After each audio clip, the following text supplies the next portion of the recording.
Hello, everyone! Welcome to Molehill Mountain, episode 194. Andrew Eisen here to regale you with... I don't know, because I spent all day watching Season 2 of Gem and the Hologram, so I didn't prep for this show at all. I'm a very bad podcast host. So, I had a very Gem day. If you're watching my middle-aged man watches Gem and the Holograms videos... What a concept. Why don't you watch me watch a cartoon? That sounds like fun. So, if you're watching that series anyway, we're up to episode 22. There's 26 episodes in the first season, so the next 2 weeks will be the remaining episodes of Season 1. And then I will have an extra video discussing what I feel are the best songs from Season 1. And I shot that today. It's 45 minutes long. So I've got some editing work ahead of me. My initial pass was, of the 72 songs in the first season, my initial pass was like 22, 24 songs that I really liked.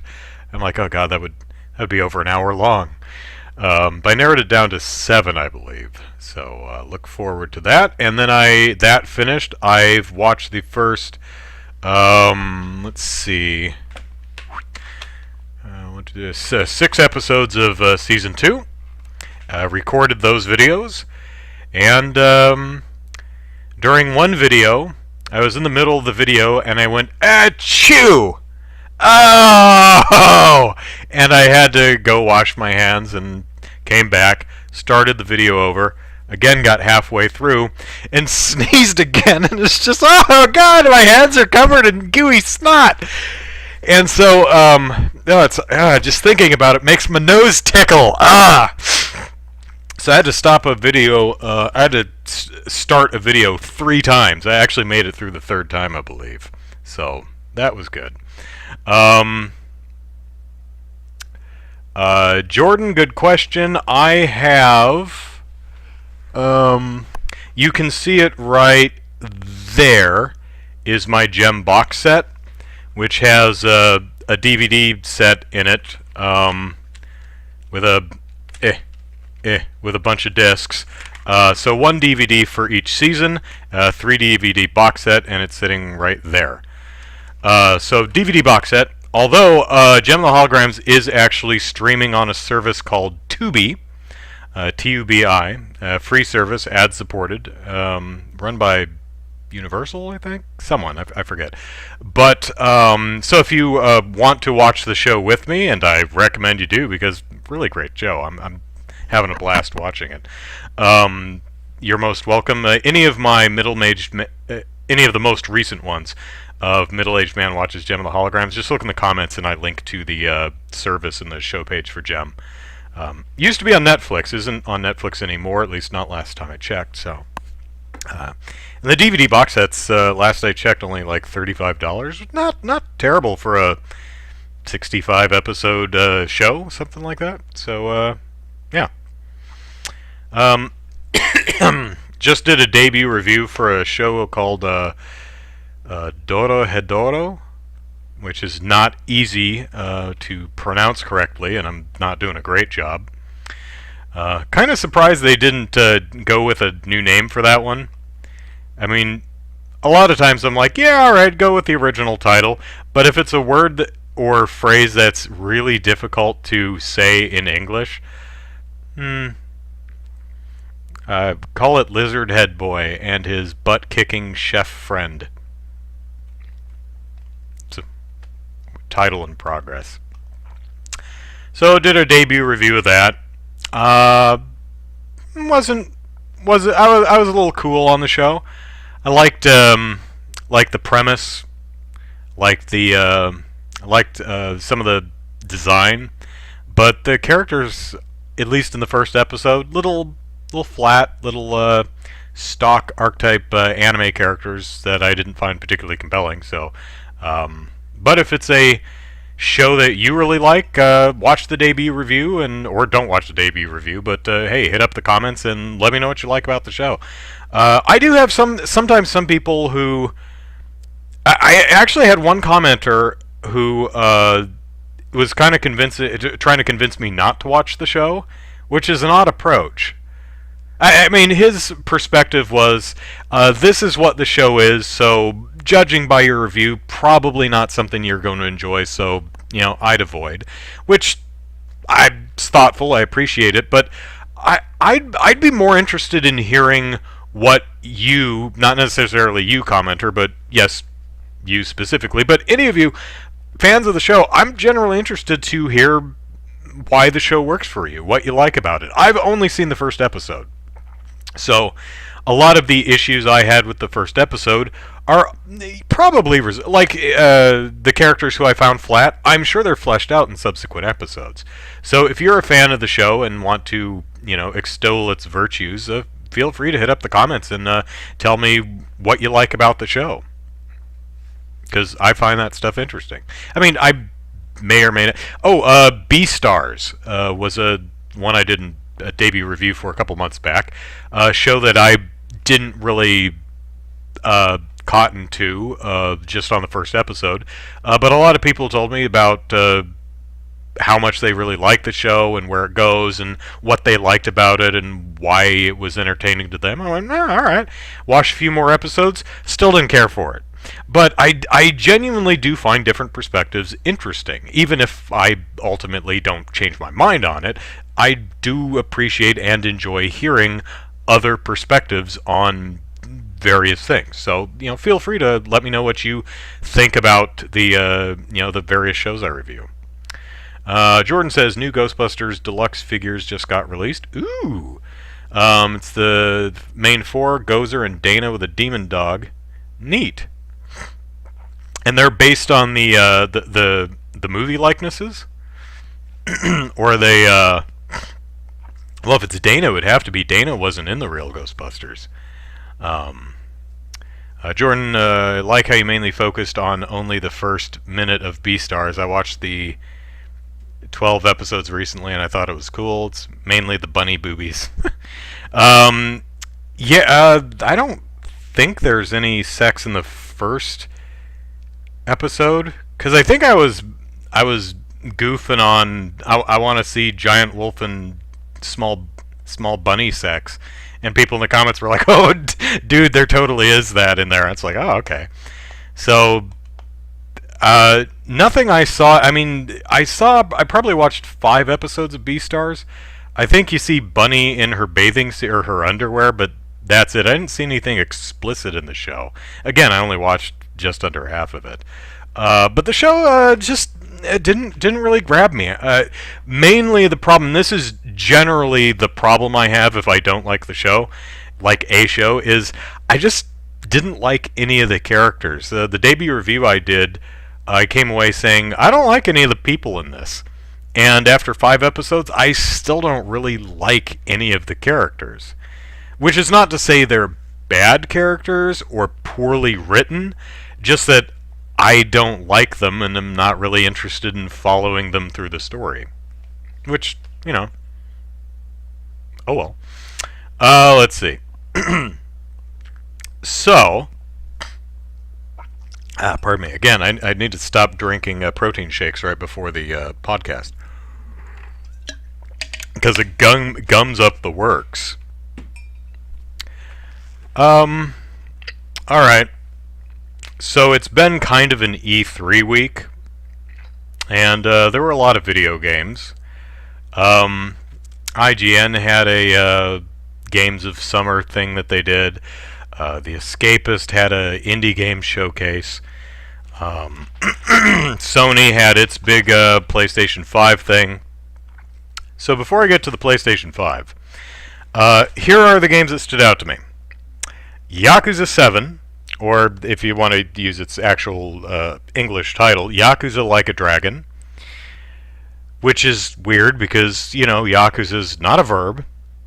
Of course, it's Yakuza : Like a Dragon. It's not like, how should I Yakuza? Yakuza Like a Dragon. So, a funny thing is the Japanese title, Ryoga Gotoku, my understanding is the translation of that is like a dragon. So, you're kind of repeating. So, this is kind of funny.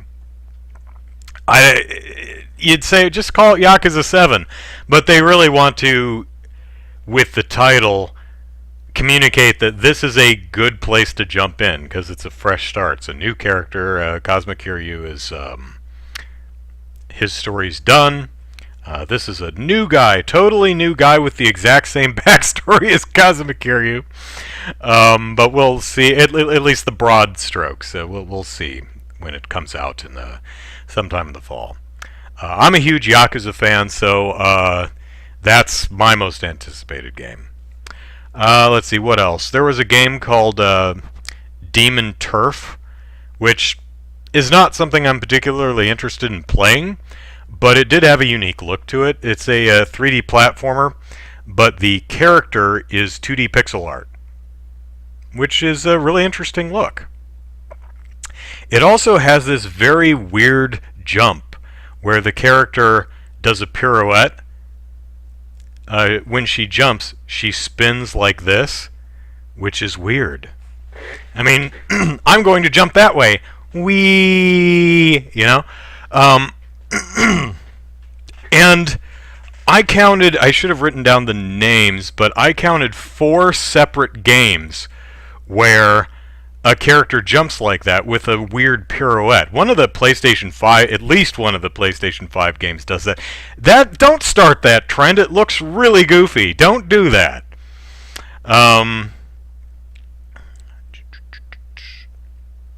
So they are the movie design, the Ghostbusters Deluxe Series. Okay, neat. I was talking. So that's Demon Turf. There's another one called The Big Con, which apparently you're in a mall and you owe a lot of money, so you have to shoplift and pickpocket and do dishonorable things to make a lot of money. It's got a really cute, cartoony look to it.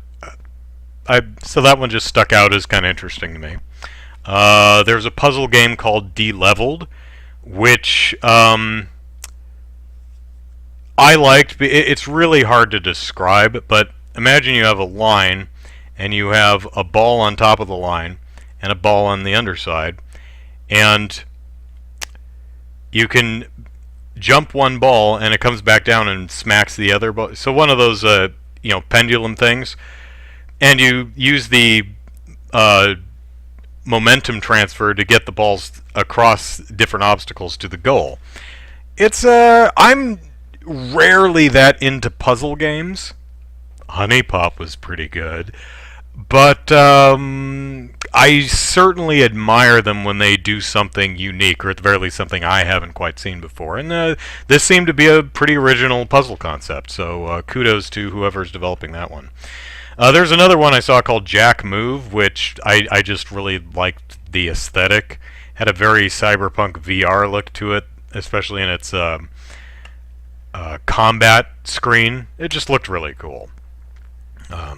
Take my word for it. I have no visuals to offer you. Okay, so let's move to the PS5. And let's just get this out of the way first. The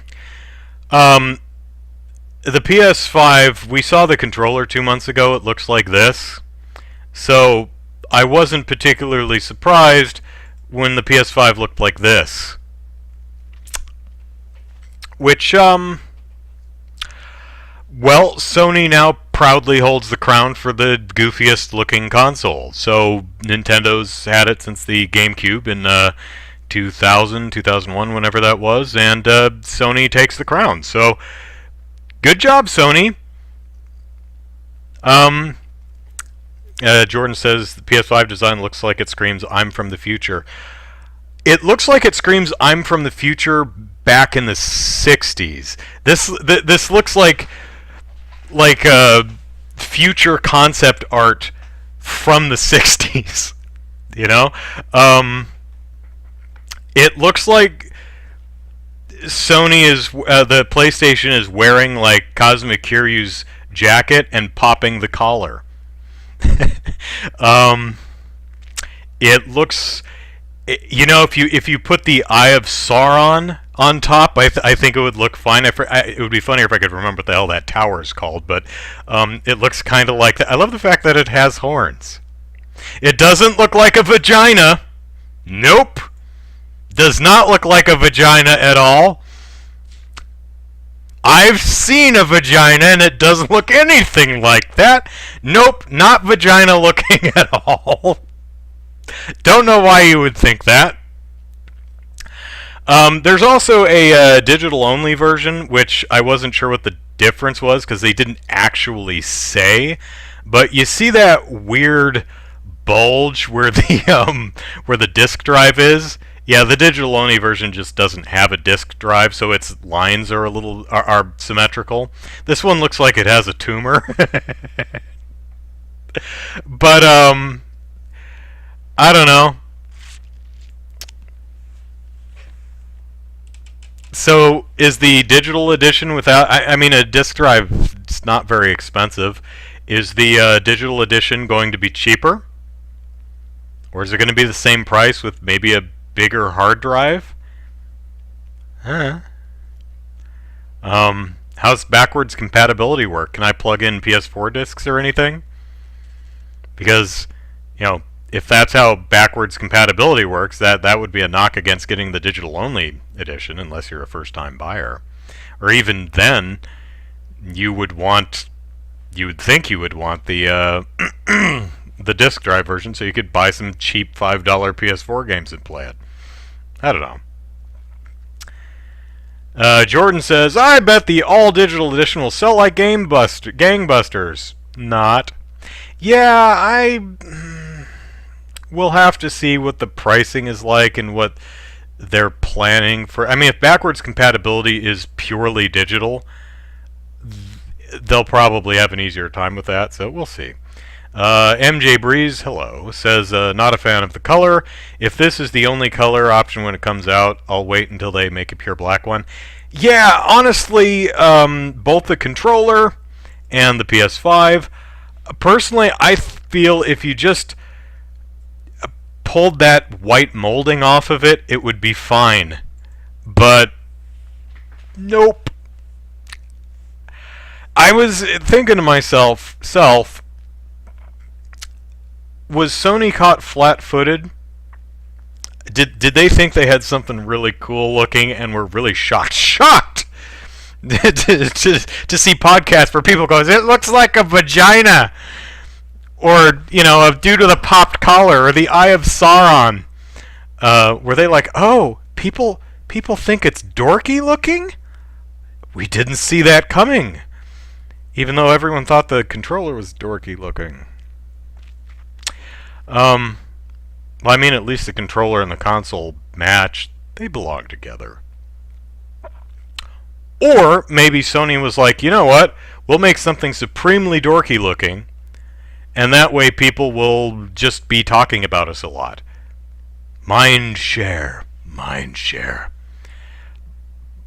Okay, but does Sony really need to do that? I don't think it does. So my guess is they thought it was cool and just were wrong.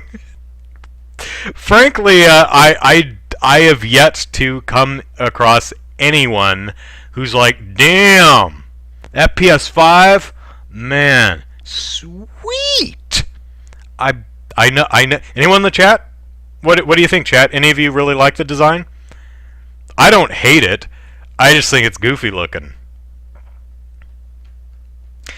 Chaos says, not a definite price, but PlayAsia has it available for pre-order, listed at 700, 650 euros and 600 pounds.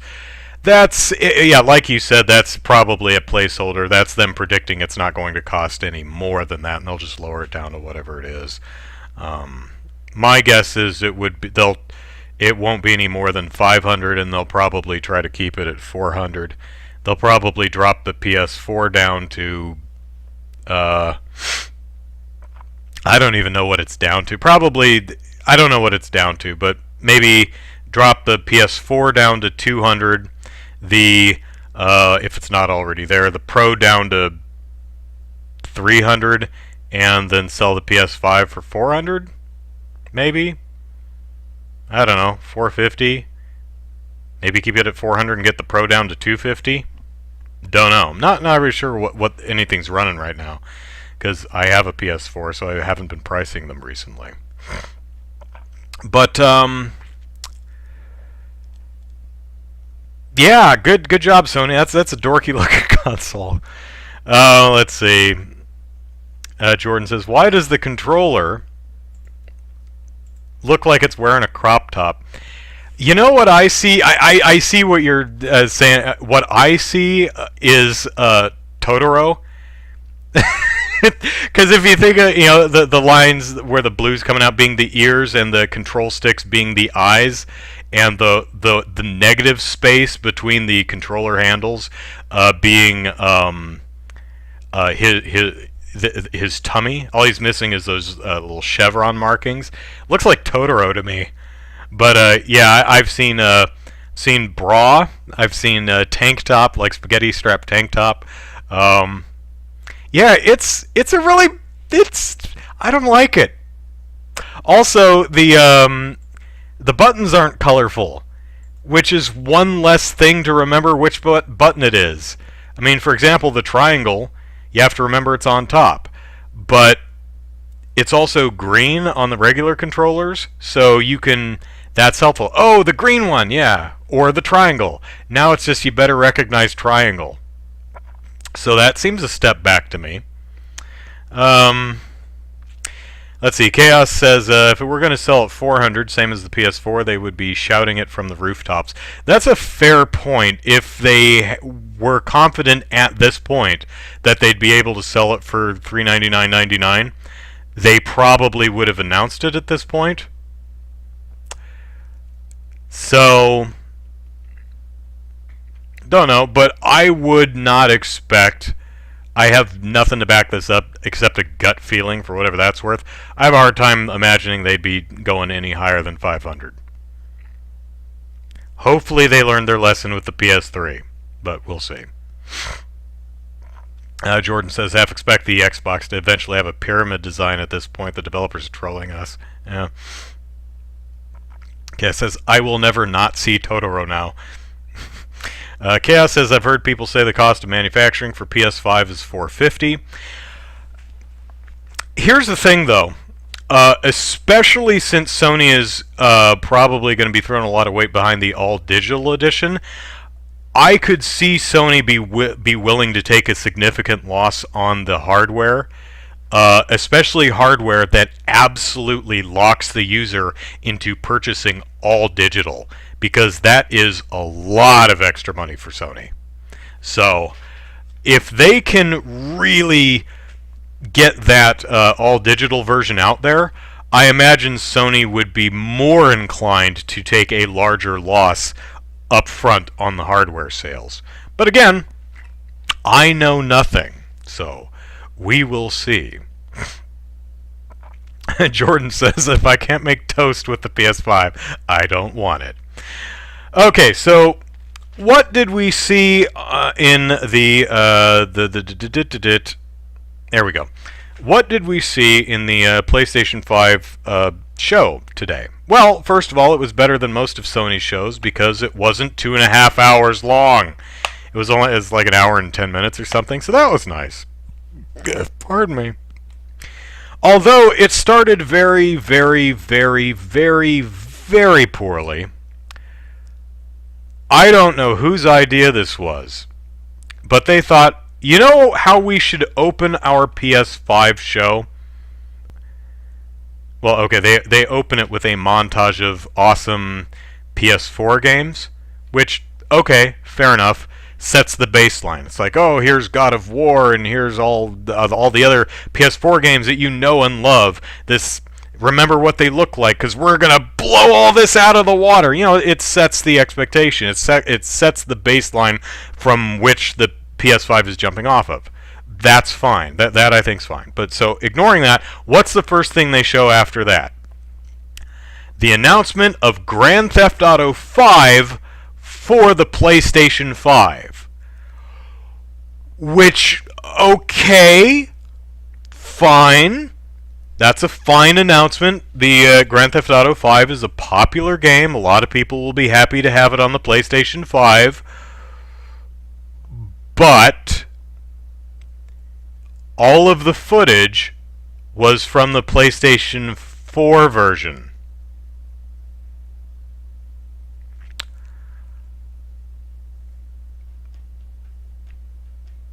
So they opened their PS5 show with PS4 game stuff, which feels like maybe not the best idea. Hard to believe that did Rockstar not start on it yet? How do they not have here's what the PS5 is looking like yet? That's really surprising. If I were Sony, I was like, oh, Rockstar, you don't have any footage of what it looks like on the PS5? Well, maybe we ought to hold on to this one for a while, because some people are probably not going to notice the little PS4 logo up in the corner and are going to say, well, I don't see any difference between the PS4 and the 5. It looks exactly the same.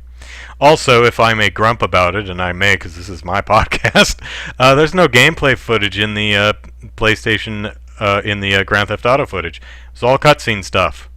I mean, there may have been one or two vehicle shots that may have actually been gameplay, but the rest of it was just cutscene stuff. Stop doing that. Show gameplay. Please and thank you. So then they showed off Spider-Man. No gameplay. I mean, one swinging shot may have been gameplay, but it was predominantly just not. But Sony has also not been communicating well exactly what the game is, because people were wondering, well, is this an expansion to the existing Spider-Man, or is it its own game, or is it a sequel? And the latest news, as far as I can tell, is it's a standalone game, but I've heard it compared to Uncharted Lost Legacy, which is also a spin-off but a standalone game, just somewhat shorter, maybe? I don't know. Anyway, yay Spider-Man. That's good. You know, people loved Spider-Man, and we get to see the.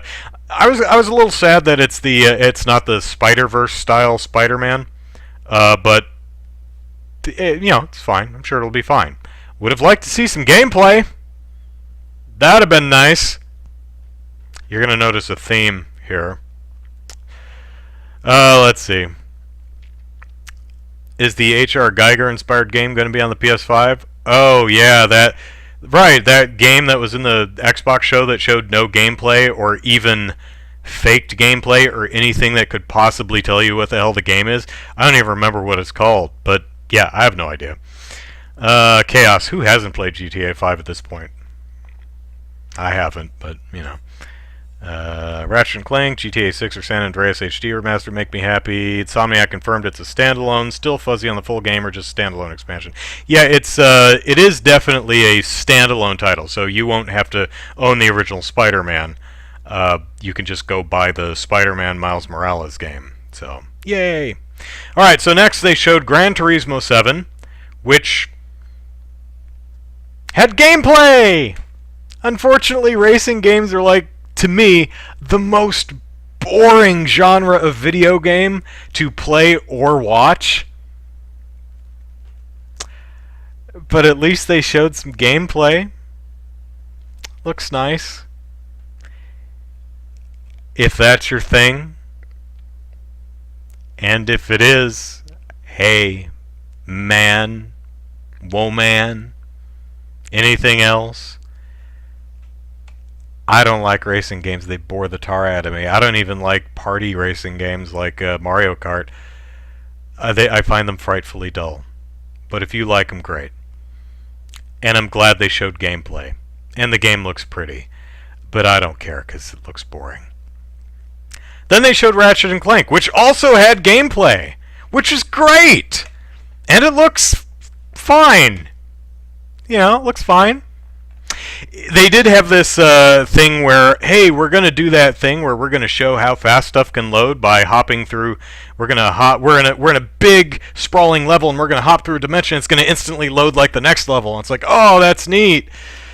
Shame you have to sit in the limbo verse for like a second and a half. I mean, it's not exactly instantaneous. I mean, it's not like you're jumping straight through a portal into the new area. It does take a second or two to load, which is fine. It's fine. So Ratchet and Clank looks fine. Yeah, I've never played any of the Ratchet and Clank games, but looks fine.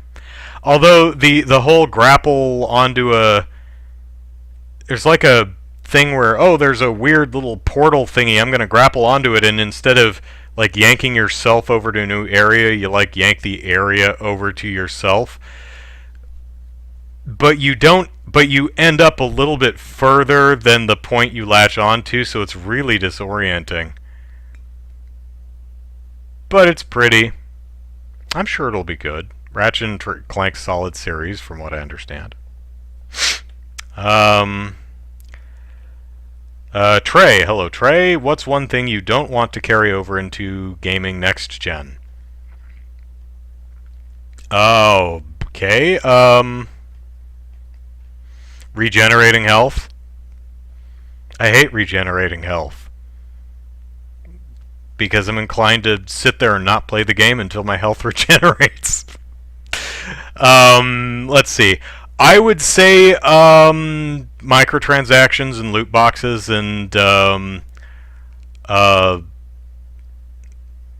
carving up full games to sell us pieces later. You know, DLC type of stuff that's yanked out of games in order to sell to us later. And you can tell because it's announced long before the game even comes out. Or it's content that, when I was a kid, was actually in the game for free.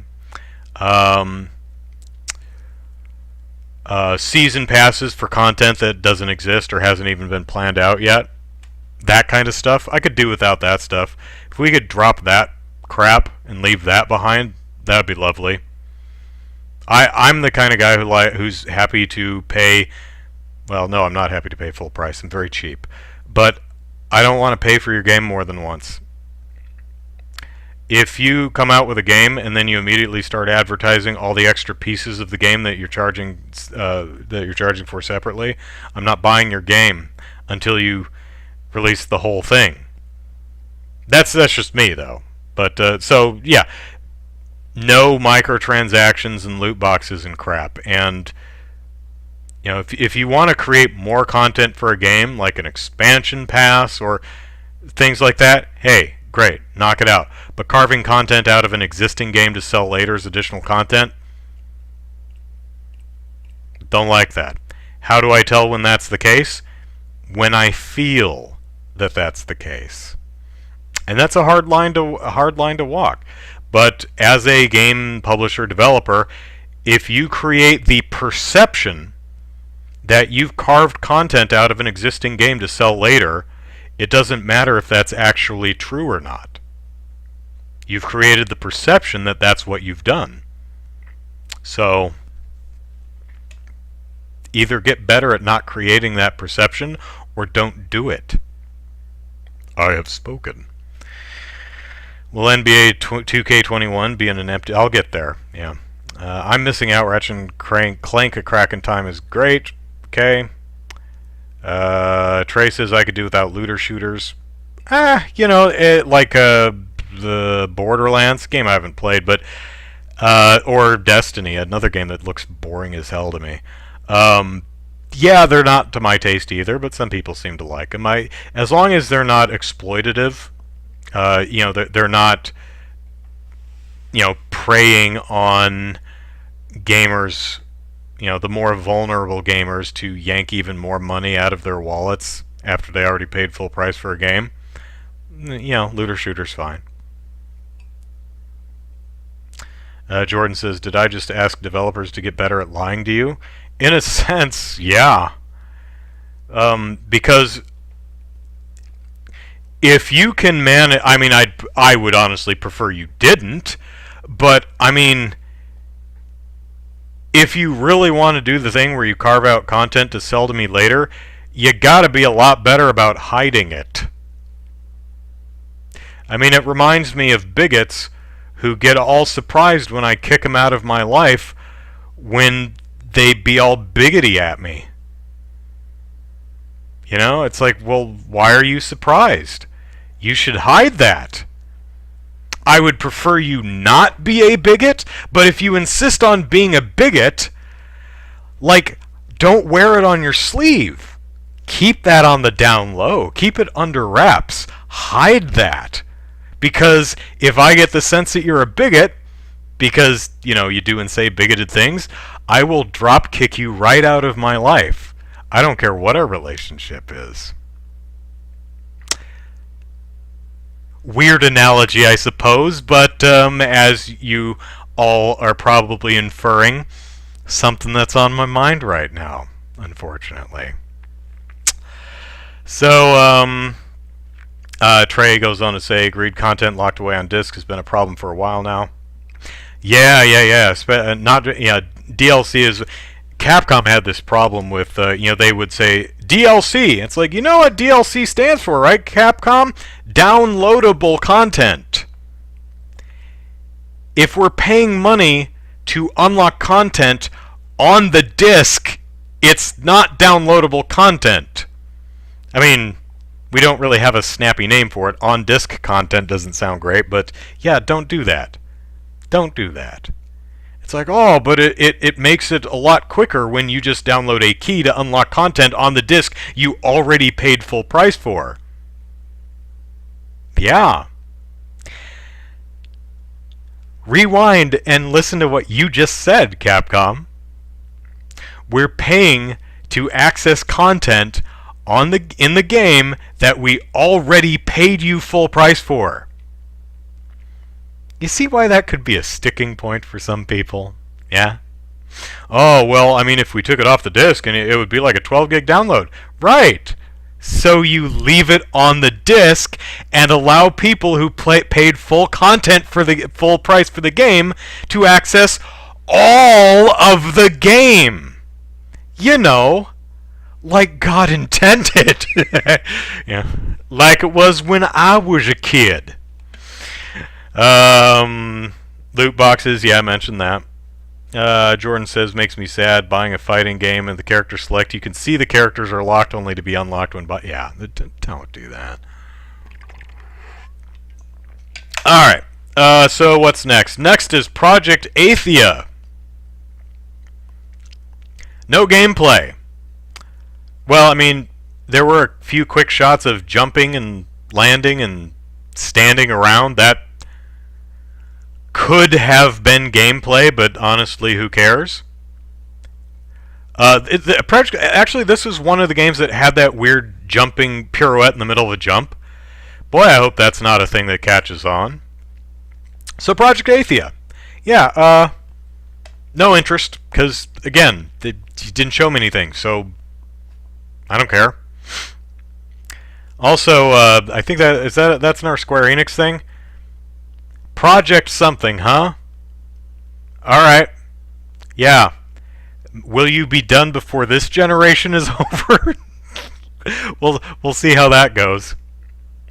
So the next one is the best game of all time, Stray, in which you play a kitty. And this game, this presentation also had no gameplay, but it did have a kitty. And apparently you get to play as the kitty. So I'll excuse it. I'm excited for Stray because it's got a kitty in it. And so does something else that's name I don't remember, but I don't think you get to play as it. So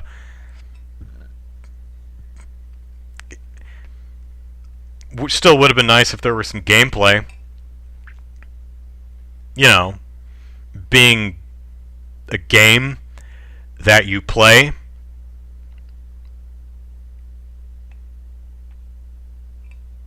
Gameplay for playing the game, which is what you do in a game. Gameplay. You know, gameplay. I don't know why this is a Gamers, tell me, do you not like seeing gameplay in your game advertisements? Does it bother you? It's like, oh, god damn it! Stop showing me gameplay! I want to see cutscenes! I want to see, target renders. I want to see a speculative presentation on what the game might look like in the cutscenes. Just get this gameplay out of here. The hell do I want to see gameplay? Why on earth would I want to know what the game is like or how it plays? I mean, so yeah, maybe it's just me. And Stray has a kitty in it, which I feel is very important. Luckily, I was throwing my money at the screen, or I would have if I had money. Glad I didn't have loose change. It's not good for a monitor. Let's see. It was funny because I was actually working in the middle of the day, so I took a break from work to watch the PS5 thing. And I was actually on Teams with my programmer, and he was taking a break to watch it too, so we were chatting back and forth, and we're both kitty! We're both fairly hardcore gamers, and we're both kitty! Give it! Let's see. Jordan says, Andrew, if that viral video, weren't you court-ordered to stay at least 10 feet away from kitties? No, just those 2 kitties. Not all kitties. Where are we in the list? Okay, so next is Returnal, which is the best name. I love that. So apparently it's about some poor woman who's stuck in a Groundhog Day-esque situation where she keeps crashing her ship on an alien land and getting dead and then starts over. And there's interesting, there's another theme. There's at least 3 games in this whole presentation that have some type of Groundhog Day loop going on. So she dies and then respawns, so Returnal, Eternal, respawn, revive, relive, Returnal. I really like that, Returnal. Portmanteaus are awesome. I also like the fact that we have a mature female protagonist. This woman looks like she's maybe in her 50s. That's great. Not too often have we seen an older woman as a protagonist of a game, so that's pretty cool. This didn't have... It was mostly no gameplay, but there were several quick shots of shooting stuff, so it at least gave you a sense of what kind of gameplay you're getting into. Looks almost possibly bullet hellish in a few places. Would have preferred more gameplay, but, you know, I'll take what I can get, and there may not have been a kitty, but it's got a good title, so, hey. What are we talking about? Kenna Bridge of Spirits looks promising.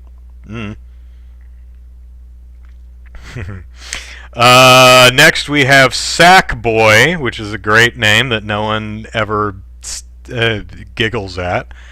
A Big Adventure, which showed off gameplay.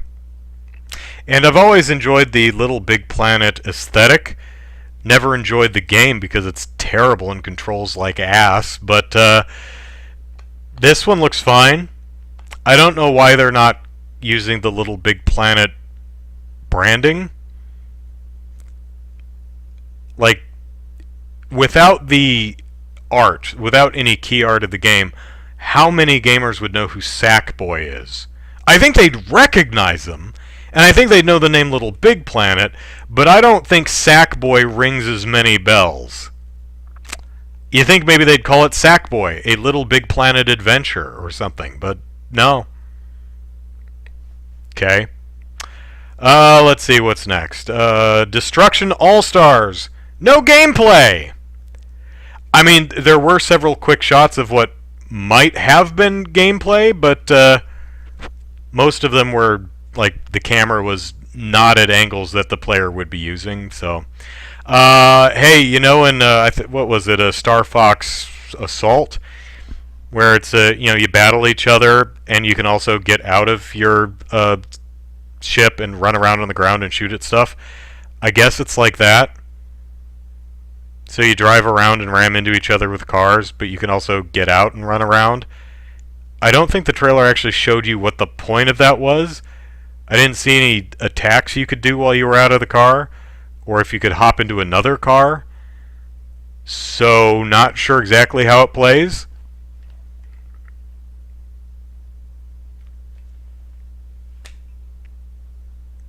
Some gameplay would have helped. But hey, what do I know? Next is Kenna, Bridge of Spirits, which had very little gameplay, but what gameplay it did have were a few quick shots of running, jumping, and fighting. So that's nice. Looks pretty. Little black furball creatures are cute. Goodbye Volcano High. No gameplay. No idea what this game is or how it plays. Is it an RPG? Is it a visual novel? Is it an adventure game like Walking Dead or Life is Strange? Who knows? Wouldn't you like to know? Maybe you don't want to know. I don't know. I may be an odd gamer who wants to know how games play. Maybe I'm just really weird in that regard. It's got an interesting cartoony aesthetic. It's about cartoon dinosaurs in high school. Looks like they're graduating high school when the Earth is about to be smacked by an asteroid and kill them all, so I'm sure it's going to be very angsty. What do you do in the game? I don't know. They didn't bother showing us. So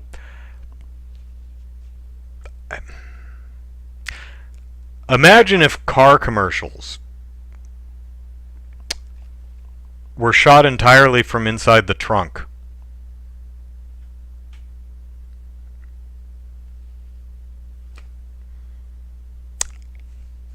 I mean, trunk space is important, but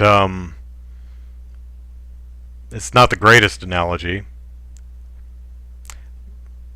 because we all know what a car is. So maybe advertising a new Olympic sport, but only showing the players in the locker room. Great. What's the sport? Is it played on a track? A field? In the water? In the snow? Falling from a plane? I don't know. How do you expect me to get excited about this new sport if I have absolutely no information on what the damned sport is? I hate to beat this in the ground. I don't know if it's funny listening to me beat this into the ground. I hope it's at least entertaining. My exasperated cries of where's the gameplay is at least amusing and not irritating. But I am genuinely confused why gameplay is such a rarity in video game advertising. Now, I understand sometimes gameplay just isn't available yet, and we only had time to farm out a third-party company. We gave them some assets to throw a trailer together. I get that.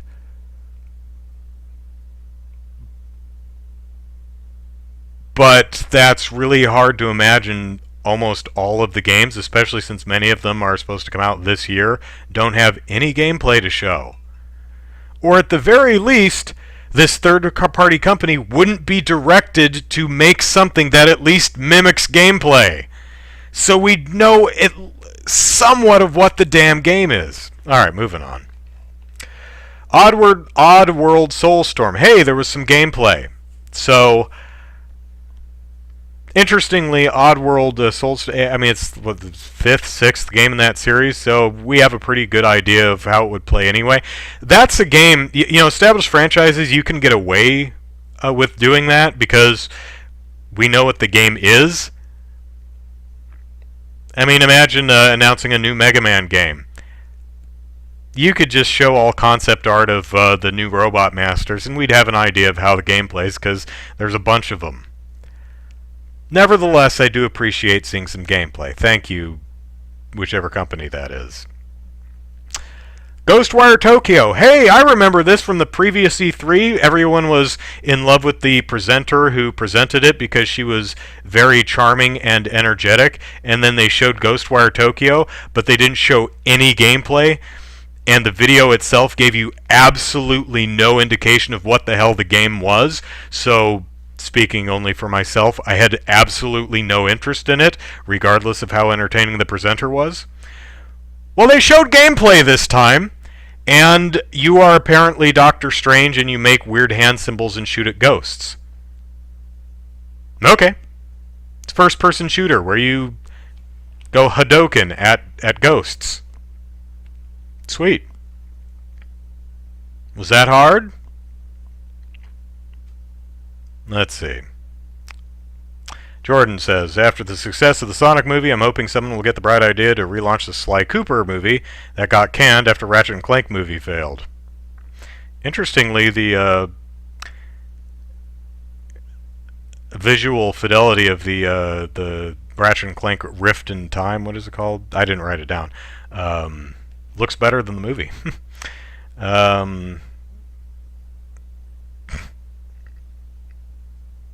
Jordan says, imagine if movie trailers had none of the movie. That occasionally does happen. That's usually a teaser trailer. And occasionally it's, like I remember when they had, I think it was for Lost World Jurassic Park, it was just a T-Rex. It was I think it was the sequel. It may have been the initial trailer for the first Jurassic Park, but either way, it was no footage from the movie. It was just it was the footprint with the water in it vibrating with the footsteps, and then the T-Rex charging the screen. And it's like, well, okay, but it's a movie with dinosaurs in it. Okay, yeah, initial teaser, I get it. Games are so varied that I feel you really need to show what the hell they are. Because again, we're talking about that H.R. Geiger looking game. If that was a trailer for a movie, you'd be like, oh, well, that might be interesting. But as a game, you're like, I have no idea what that is. Could be a million different things. But yeah, I do actually get annoyed at movie trailers that don't give me something to go off of. If I come off of a trailer and I don't know what the basic elevator pitch of the movie is, I feel you've failed. Same thing with a video game trailer. If I come off of the video game trailer asking, so what is the game, I feel you've failed. Jet, The Far Shore. No gameplay or any sense of what the game actually is. So moving on. Godfall, gameplay. Looks kind of meh to me, actually. It's a fighty game. You fight. Solar Ash. No gameplay, except that final shot of running down a corridor, but then the camera takes over and flips the scene around, so... From the makers of Hyper Light Drifter. Great. It's a great game. I hear. I haven't played it. It's aesthetically interesting looking. But again, what's the game? You can at least run, it looks like. Maybe fire a grapple hook? Who knows? Hitman 3. No gameplay. Even when the developer got on the camera and lied to our faces about gameplay, there's no gameplay. Luckily, we know what Hitman is, so we know what Hitman is. But it still would have been nice to see some gameplay. I mean, there were a few shots that may have been gameplay, but they moved the camera to a more cinematic angle. You see that big building in Dubai. You see Agent 47 sneaking around the background. It's not the camera angle you'd have when you're playing the game. So it's not gameplay. Any shots of him shooting anyone or strangling anyone or, putting on a disguise or anything? No. No gameplay. You lied to us, developer. You lied to us. And I don't appreciate that. Which means you're not invited to my Christmas party, I guess. I'm sure you'll lose sleep over that. Next, Astro's Playroom. hey, there was gameplay, but the whole playroom thing, Sony, I wouldn't have used that, because that gives us all bad memories of playroom, which nobody liked. Although that Astro thing apparently has a really good VR game, so hopefully it's a game and not a, the playroom thing or a minigame collection. It looks cute. Thanks for showing gameplay. Appreciate it. Little Devil Inside. No gameplay. So it was a cute video. It was well made. It's got an interesting look. It was cut together well. It was entertaining and funny. But I have no idea what the game is. Absolutely, utterly no clue what this game is. Could be any number of things.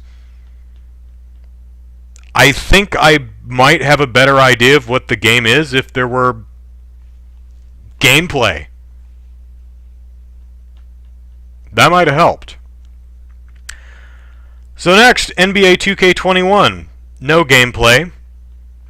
But then again, it's a basketball game, so you know what it is. So again, it's one of those games that could really get away with it. But the presentation of this one was really weird. It was one dude who, if you follow basketball, I'm sure is a basketball dude who's very well known. But that dude was alone on a court in an empty, unlit gymnasium. It looked very lonely. You're telling me you have no gameplay footage from NBA 2K21? Really? Really?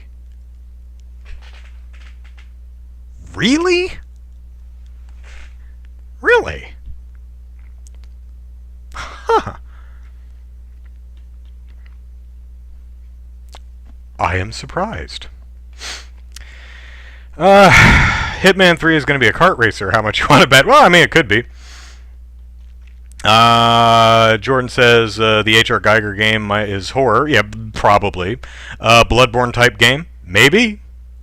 Let's see. To be fair, Matthew. Hey, Matthew. To be fair, do they really need to show us Hitman 3 gameplay? It's the third one. Yeah, that's a point I've made a couple times, is when it's an established IP, while I would appreciate gameplay, you don't need it, because we all know, as Matthew pointed out, what Hitman is. I think the example I used earlier was Mega Man. We all know what Tomb Raider is. So they can get away with just doing a cutscene of some masked person walking around as she takes off her mask. Oh my god, it's Lara Croft! Tomb Raider. Ah! And I'm still the dipstick who's like, well, I'd like to see some gameplay. Well, it's Tomb Raider. You know how that plays. It's like, yeah, I do. I have expectations, and they're probably pretty reasonable, but I'd still like to see some gameplay. And again, while Hitman 3 didn't really need any gameplay, I would, as I said, I'd appreciate it, and as I also said, I don't like being lied to. Now, here's some gameplay, and then they don't show any gameplay. I really don't like that. Bug Snacks, which I heard wrong the first time, and I heard Bug Sex. I'm like, what? Bug Sex! I'm like, I'm sorry, what? Oh, Bug Snacks. Okay. So from the Octodad creators, you eat food-shaped bugs and you turn into food. Why? I don't know. I'm guessing it would be something like Space Station Silicon Valley, where you eat different animals to gain their powers so that you can access different areas. I guess. I don't really know, because, say it with me now, no gameplay. Oh my god, did I actually do the social media dance? Oh, I did. Okay, good. Just making sure. Because it's been an hour. So there's a game called Demon Souls being made. They didn't show any gameplay, but they might want to rethink that title, because From Software already made a game called Demon's Souls, and it's pretty popular and well known. So I'm guessing that whoever the developer behind this other Demon's Souls is probably going to be on the receiving end of a cease and desist very quickly. I mean, you don't have to be as litigious as ZeniMax is, suing anyone who has either the word Elder or Scrolls or the in the name. No, I mean, this one's, it's literally called Demon's Souls. Aesthetically, it looks really similar, too, so I'm obviously joking. I know it's a remake done by another company, but the developer I was chatting with at the time seemed to enjoy the joke, so I thought you would, too. So, hey, Demon's Souls remake. Yay. Would have loved to see gameplay. I'm sure it looks really good. Alas. Deathloop. They actually showed some gameplay. Another one of those games where you're caught in a Groundhog Day loop, where you die and you start over, which is actually kind of every video game. You die and you start over, but this is actually part of the story. So it looks pretty similar mechanically to Dishonored, which is not too surprising. It's the same developer. So, nice to see some gameplay. Very nice. I enjoyed it.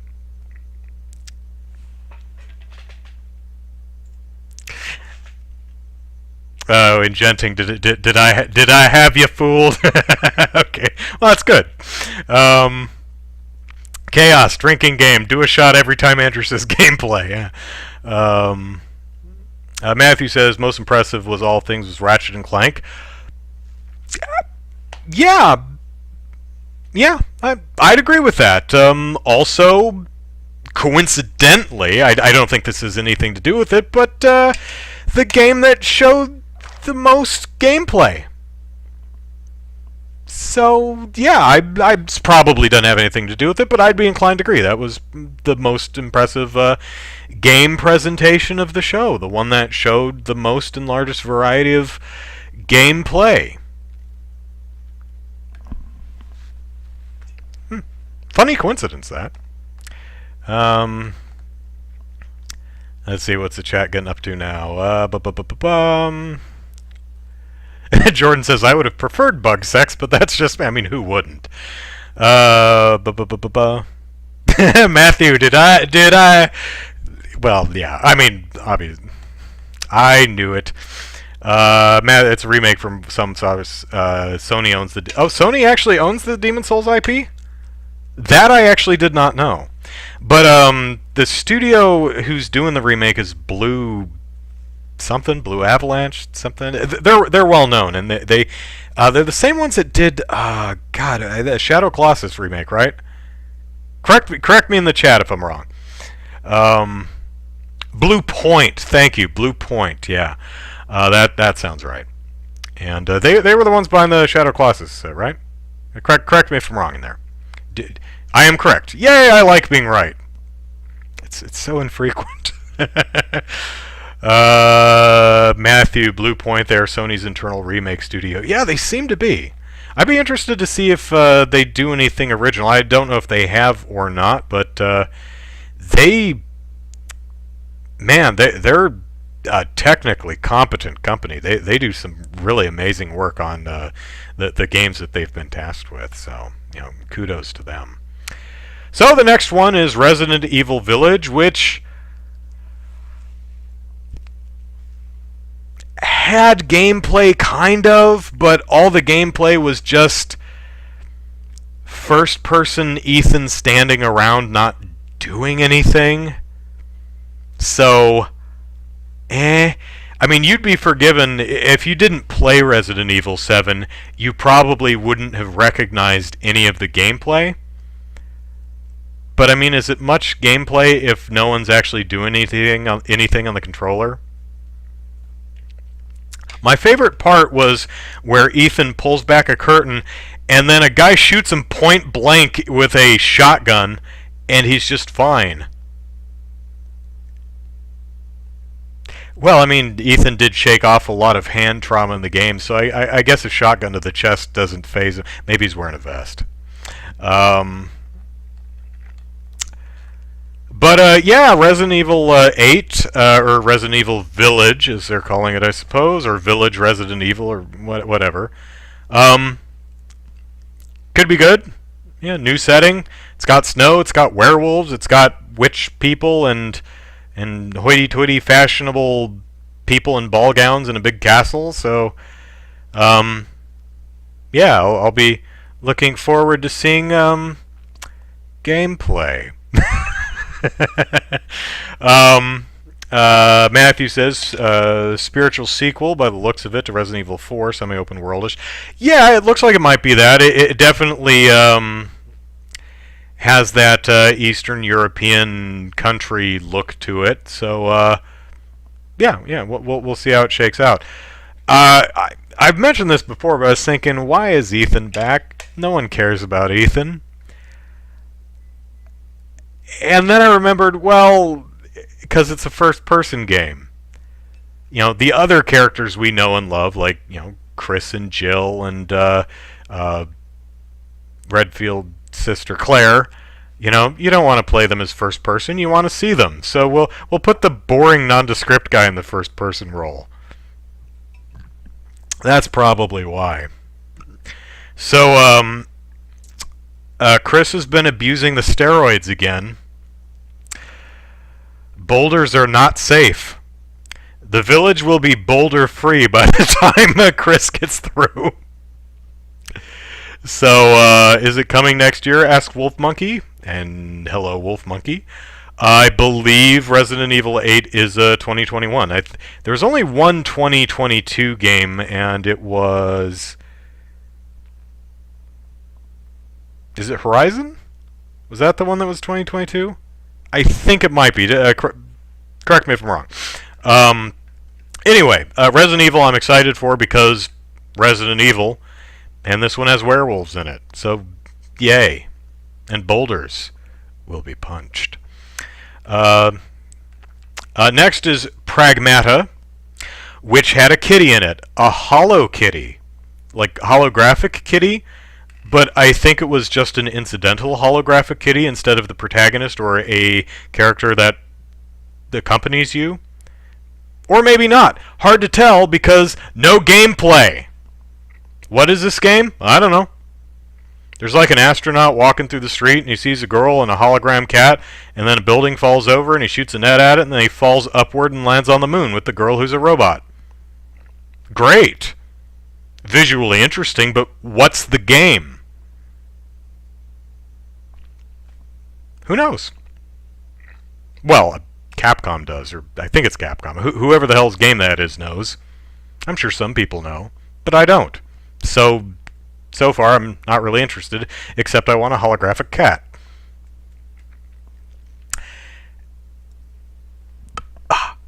Ooh, that's good. Let's see.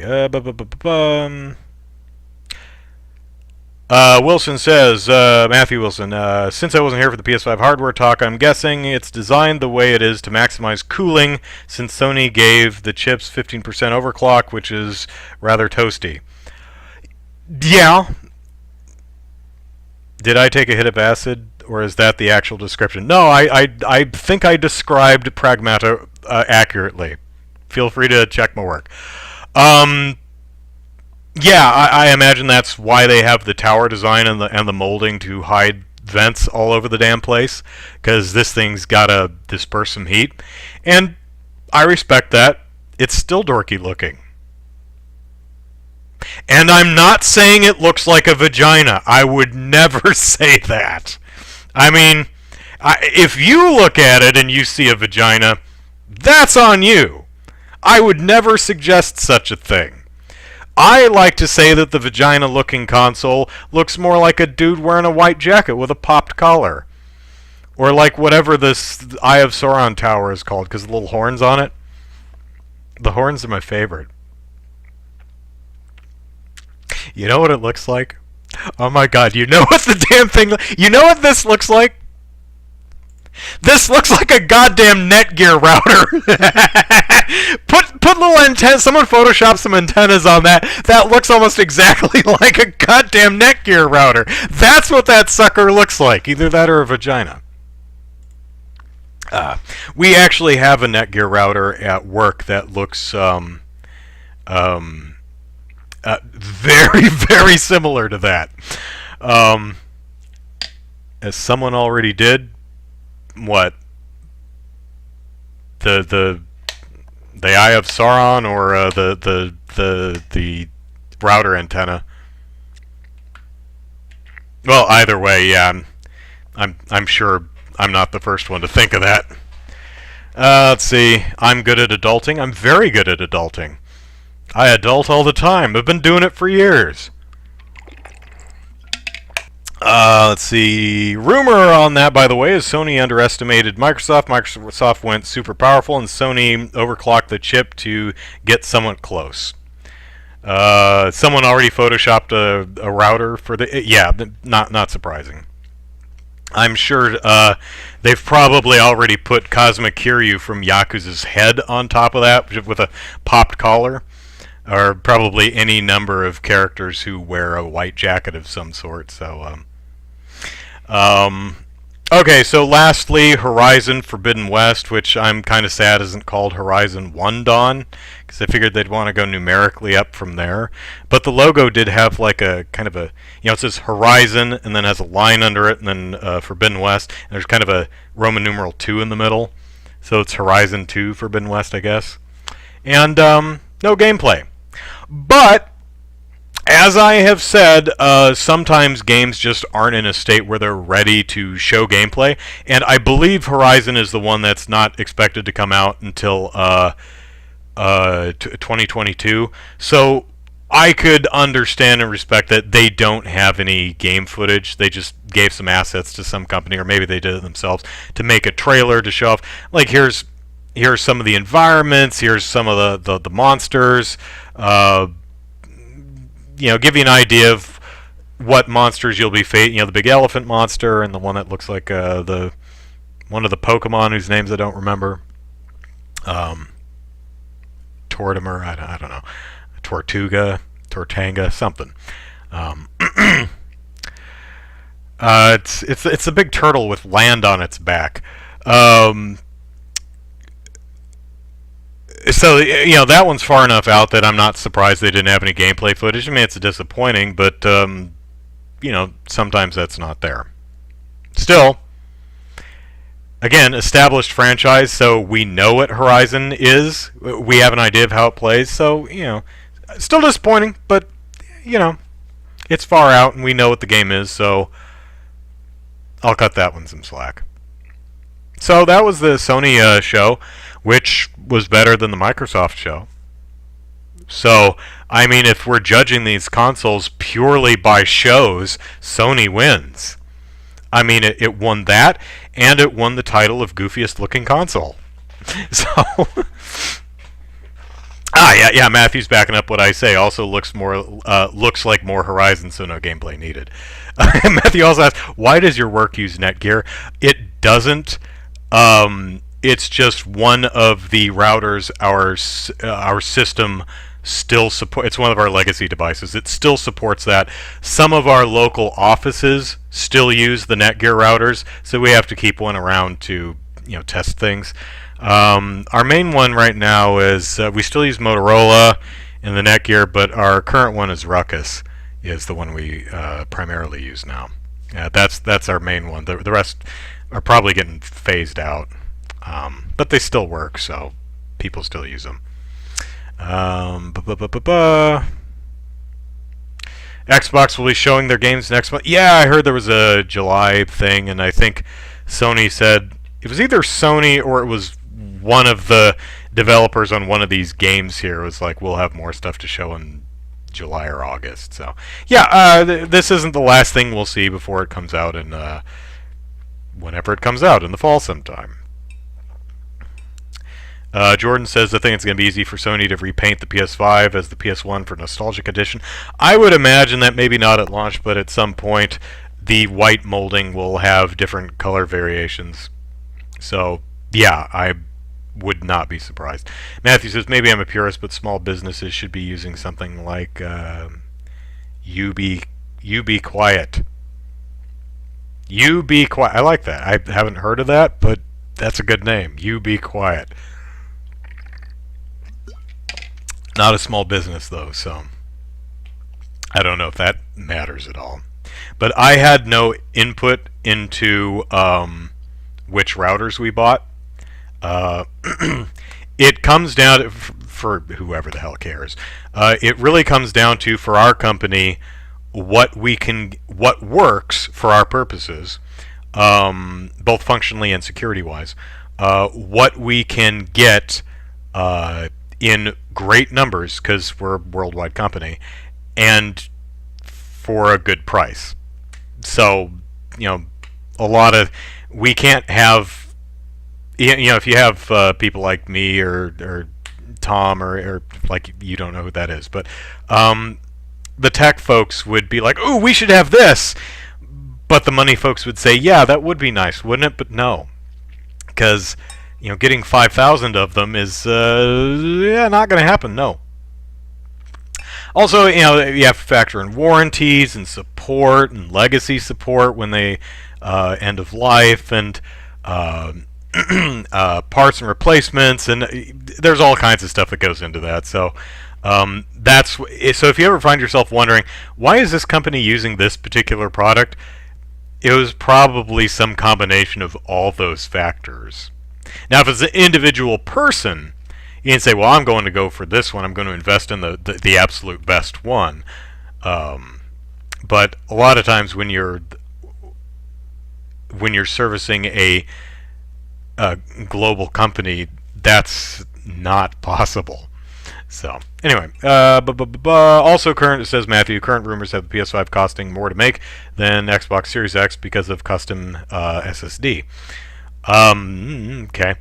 Something I mentioned, hear your take on Matthew, something I mentioned before you got here is I theorize that Sony is more likely to accept a significant, is more likely to eat a significant amount of money on the upfront cost of the PS5 hardware in exchange for getting more digital editions out there, which would lock the user into all digital purchases, where they would make a ton of money.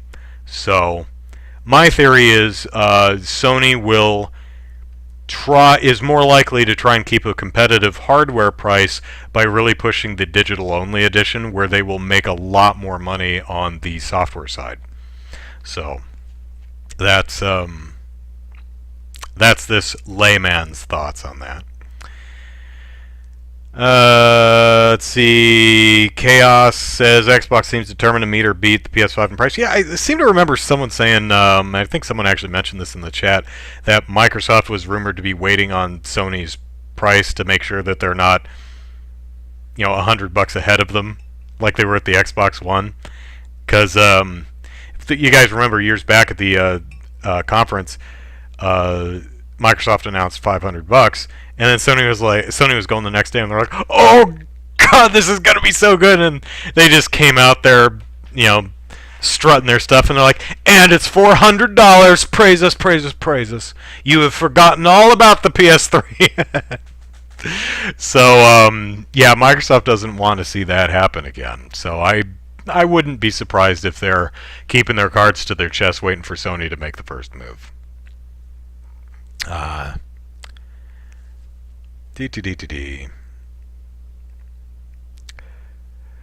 Digital version of Sony get costs down to meet its price? Sure, but I mean, the disk drive isn't that much. I mean, it's probably $20, but I mean, comparatively, it's not a huge amount. Unless there's something going on with that drive that I'm not getting. Also, I would imagine that Sony has to do something to make up for the lack of a drive. Like, they have to price that console cheaper. There's no disk drive, so it's cheaper. Or there's no disk drive, so it has more memory, so you can put more games on it, or something. But then they're spending the exact same amount of money. If they take the $20 or whatever they save by yanking the disk drive out and put that money into a larger hard drive, same amount of money. So that'd be interesting. Yeah, it'll be interesting to see where they go. What do I think of the new town of Chaz in Washington? Never heard of it, so don't know. Wilson says Matthew says the digital PS5, the Xbox X will both be $499. Ooh, okay. So, all right. Yeah, I said at the beginning of the show, I didn't see it going any higher than 500. It says my guess is digital PS5 will be $499 and PS5 will be $549.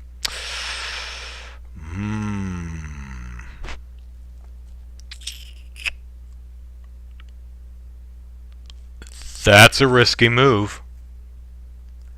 I wonder if enough gamers are savvy enough to go $50 for a disk drive. That's bull pucky. Pucky from a bull. Ingenting says digital pulls in way more money than physical per sale, so I think both companies will push digital editions very hard. Yeah. That they could severely undercut the price of that piece of hardware just to really try and make it attractive and get it into homes to force users to consume all digital. It'd be interesting to see. I get something I mentioned earlier too. It'd be interesting to see how the backwards compatibility works. By the way, while I'm reading chat, if anyone has any ideas for a game for me to stream tomorrow, just throw out some names, because I was looking at a game to do and it broke. Like, I literally couldn't turn left or right. Goddamn PC games. Went through the entire tutorial and it's like, okay, let's start. I'm like, I can't turn my character. Can't turn my character. Doesn't move left or right. Can only go forward and back. PC games. Let's see. Sony could do something like Stadia for the selling factor of the all-digital edition. Maybe don't do something like Stadia. That seems like a bad business move. Forbes article from Matthew Forbes from a few months back has the cost of goods for Sony at $470. That's for parts. Right. Yeah, again, it's going to be an expensive piece of kit, but I'm still saying that 500 is probably as high as they're going to go. Again, because I feel that Sony's willing to take a pretty sizable hit on hardware, wherever that would end them up, just to try and convince people to go all digital. But we'll see. Could be totally wrong about that. Ingenting says Jazz Jackrabbit 2. I don't have that one, but what are our choices? Games that I own, which you don't know. So just throw stuff out there. Jordan says, I guess I'm just the old fart that still wants 99% of my collection physical. Yeah, so am I. I mean, let's try not to get dizzy, but we're going on a ride here. Going on a ride. See right there? There's a lot of my video games right there. That's my preference. I would prefer having all my games physically. I like putting stuff on my shelf. So yeah, I'm a physical games gamer. So Matthew says, I think the digital version only exists so they can hit $499. Possibly. Wolf says Monster Hunter World. Possible. I could do that.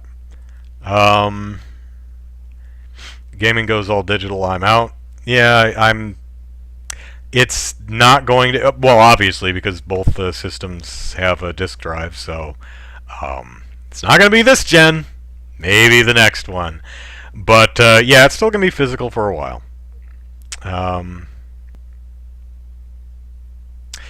Matthew says, on the opposite, full digital, I don't want a ton of space dedicated to discs.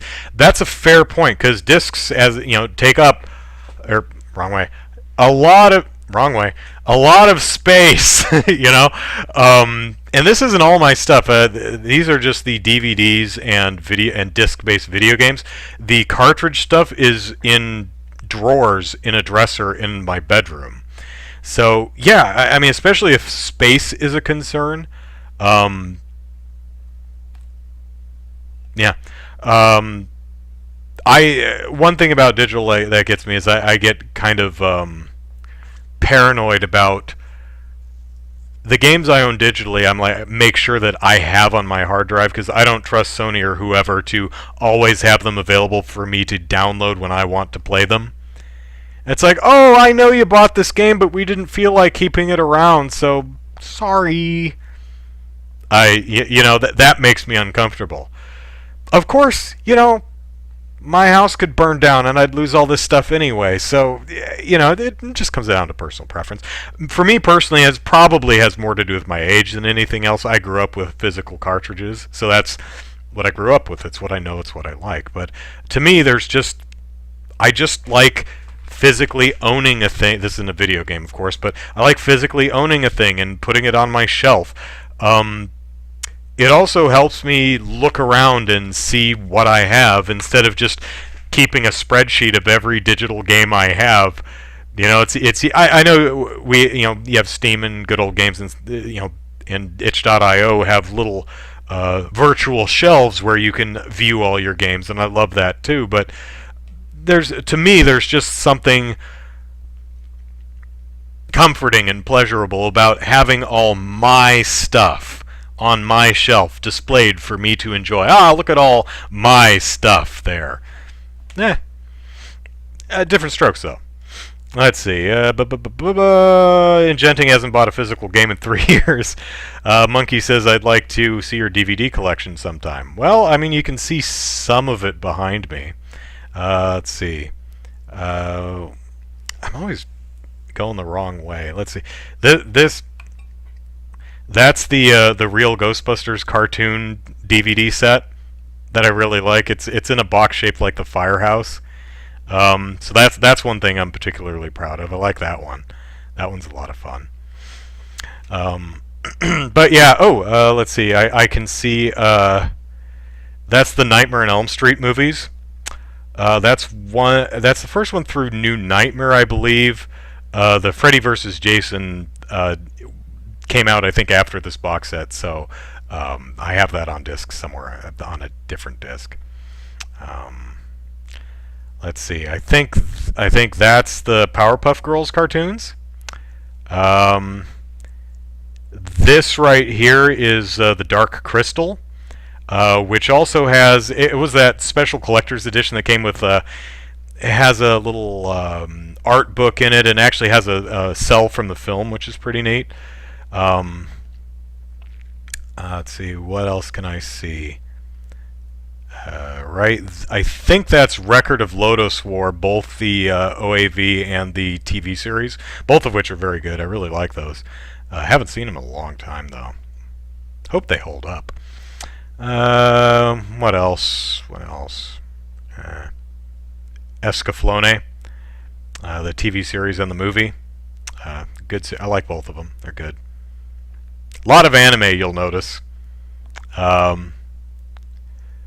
The anime is actually a lot easier to notice because I have a lot of the box sets, and the anime tends to be a lot bigger because they're longer series.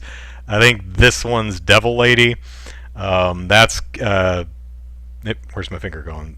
That right there's Kimagure Orange Road. So the individual movies are kind of impossible to see, but the larger box sets you can see. Let's see. Matthew trusts Steam well enough for that. I'm guessing the not deleting games that you own. Yeah.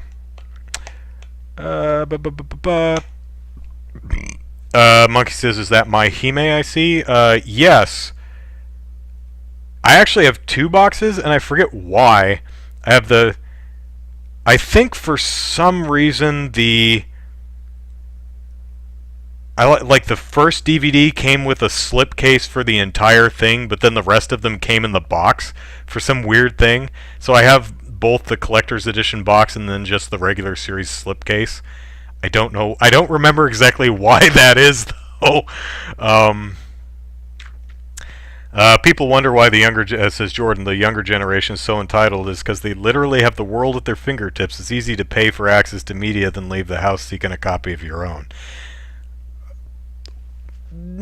Sure, but I mean, I could also stay at home and order online a copy of my own to be delivered right to me. So, Ingenting asks, favorite MST3K episode, also Mike or Joel? Well, Mike or Joel is easy. I'm a Mike guy. And I often wonder why that is. I imagine Mike was the first one I saw, so he's my favorite. I really don't know if that's true, but I'm pretty sure Mike episodes were the first ones I saw. And I imagine that, at the very least, does contribute to him being my favorite. But as objectively as I possibly can, I genuinely enjoy Mike's delivery more than Joel's more dry delivery. I like Joel. I don't dislike Joel, not by any stretch, and I think they're both just as funny. I just prefer Mike's delivery more. As far as episodes of MST3K, sorry.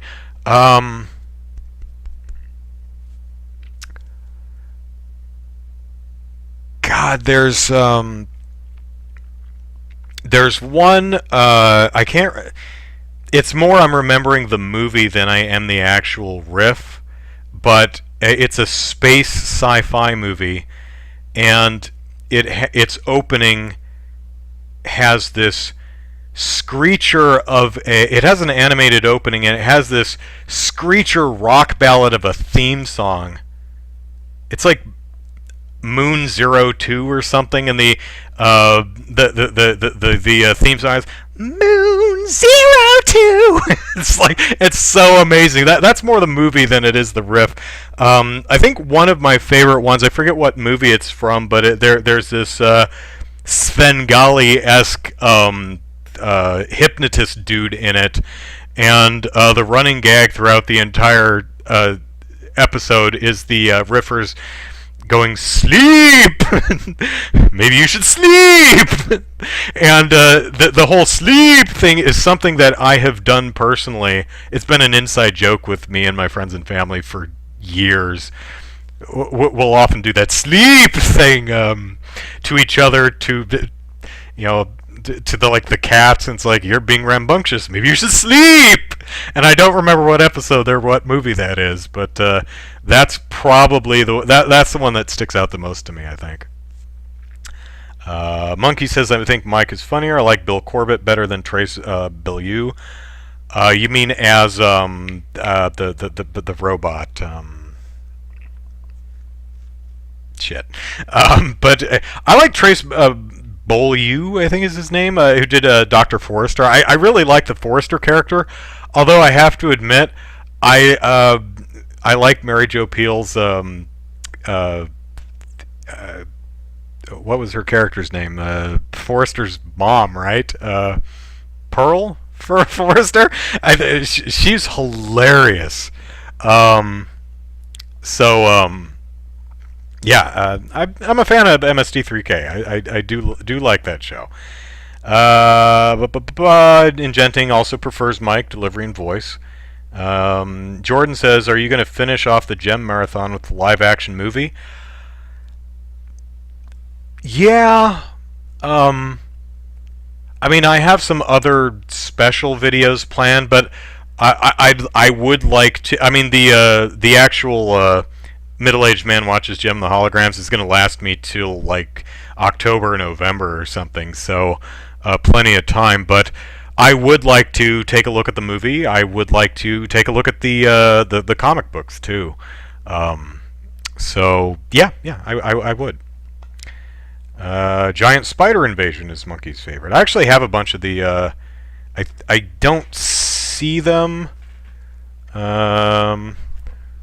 Let me see. They are lower shelf. Where are they? Nightmare. That's not okay. Well, if that's Nightmare on Elm Street, then they're going to be they're going to be down at the bottom of this shelf somewhere. So I have a bunch of the MST3K sets.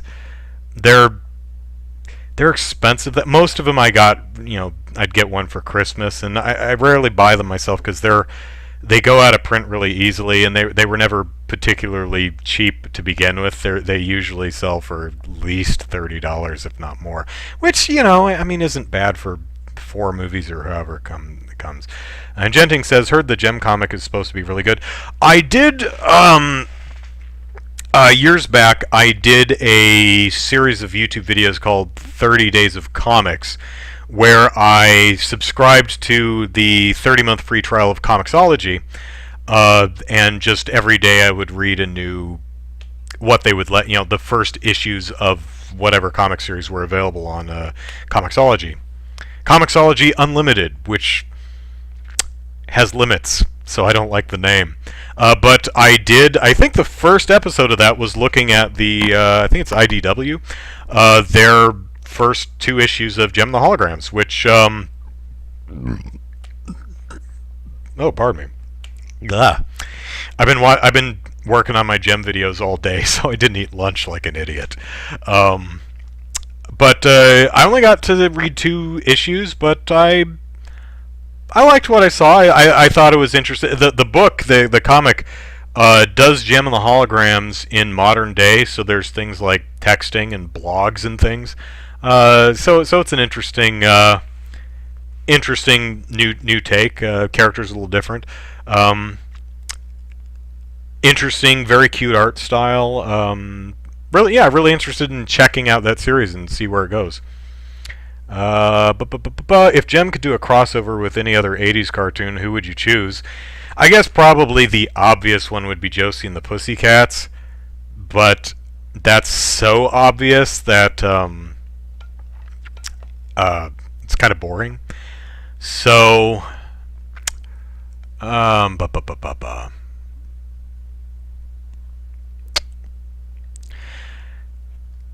Ghostbusters. It's not a Hasbro property, I don't think. But what if Jerrica's dad, his ghost was like haunting the Starlight Mansion, and the Ghostbusters had to come and bust Jerrica's dad? There you go. That could work.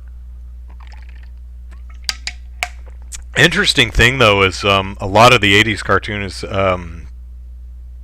and the Hasbro properties. The thing about Gem the Holograms is it stars real people in the real world. A lot of the other stuff is very fantastical. Like, would you want it to cross over with Mask? That would be kind of weird. I don't know. I'm kind of liking my Ghostbusters idea. I'm assuming Jerrica and Kimber's mom is dead too. I actually mentioned this on one of the episodes I recorded today, because at the very start of the series is Jerrica's dad passing away and leaving her the orphanage and the half the Starlight Foundation and Synergy and stuff. And I assume if her mom was still around or alive, that she wouldn't have inherited stuff. So I'm guessing Mrs. Benton is gone too. I don't know yet. I imagine the show will maybe mention her at some point. So I really don't know. But the Benton kids' parents, the ghosts of Kimber and Jerrica's parents, are haunting the orphanage and scaring the crap out of the children. So the Ghostbusters have to show up. That could be great. Transformers is Hasbro. That's right. So is G.I. Joe.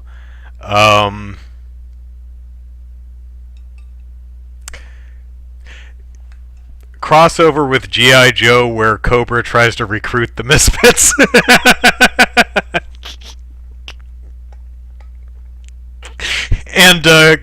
and Cobra Commander just can't stand them at all, just wants them to go away. He's like, oh, this was a horrible idea. What were we thinking? I mean, we're evil terrorists, but these 3 are just or 4 now in the second season. These girls are just insufferable. and I hang out with terrorists all day, and I can't stand Pizzazz or Roxy. That could be really funny. Cobra tries to recruit the Misfits. Oh, there's some good possibilities there. They go on missions for Cobra, just screw it up royally.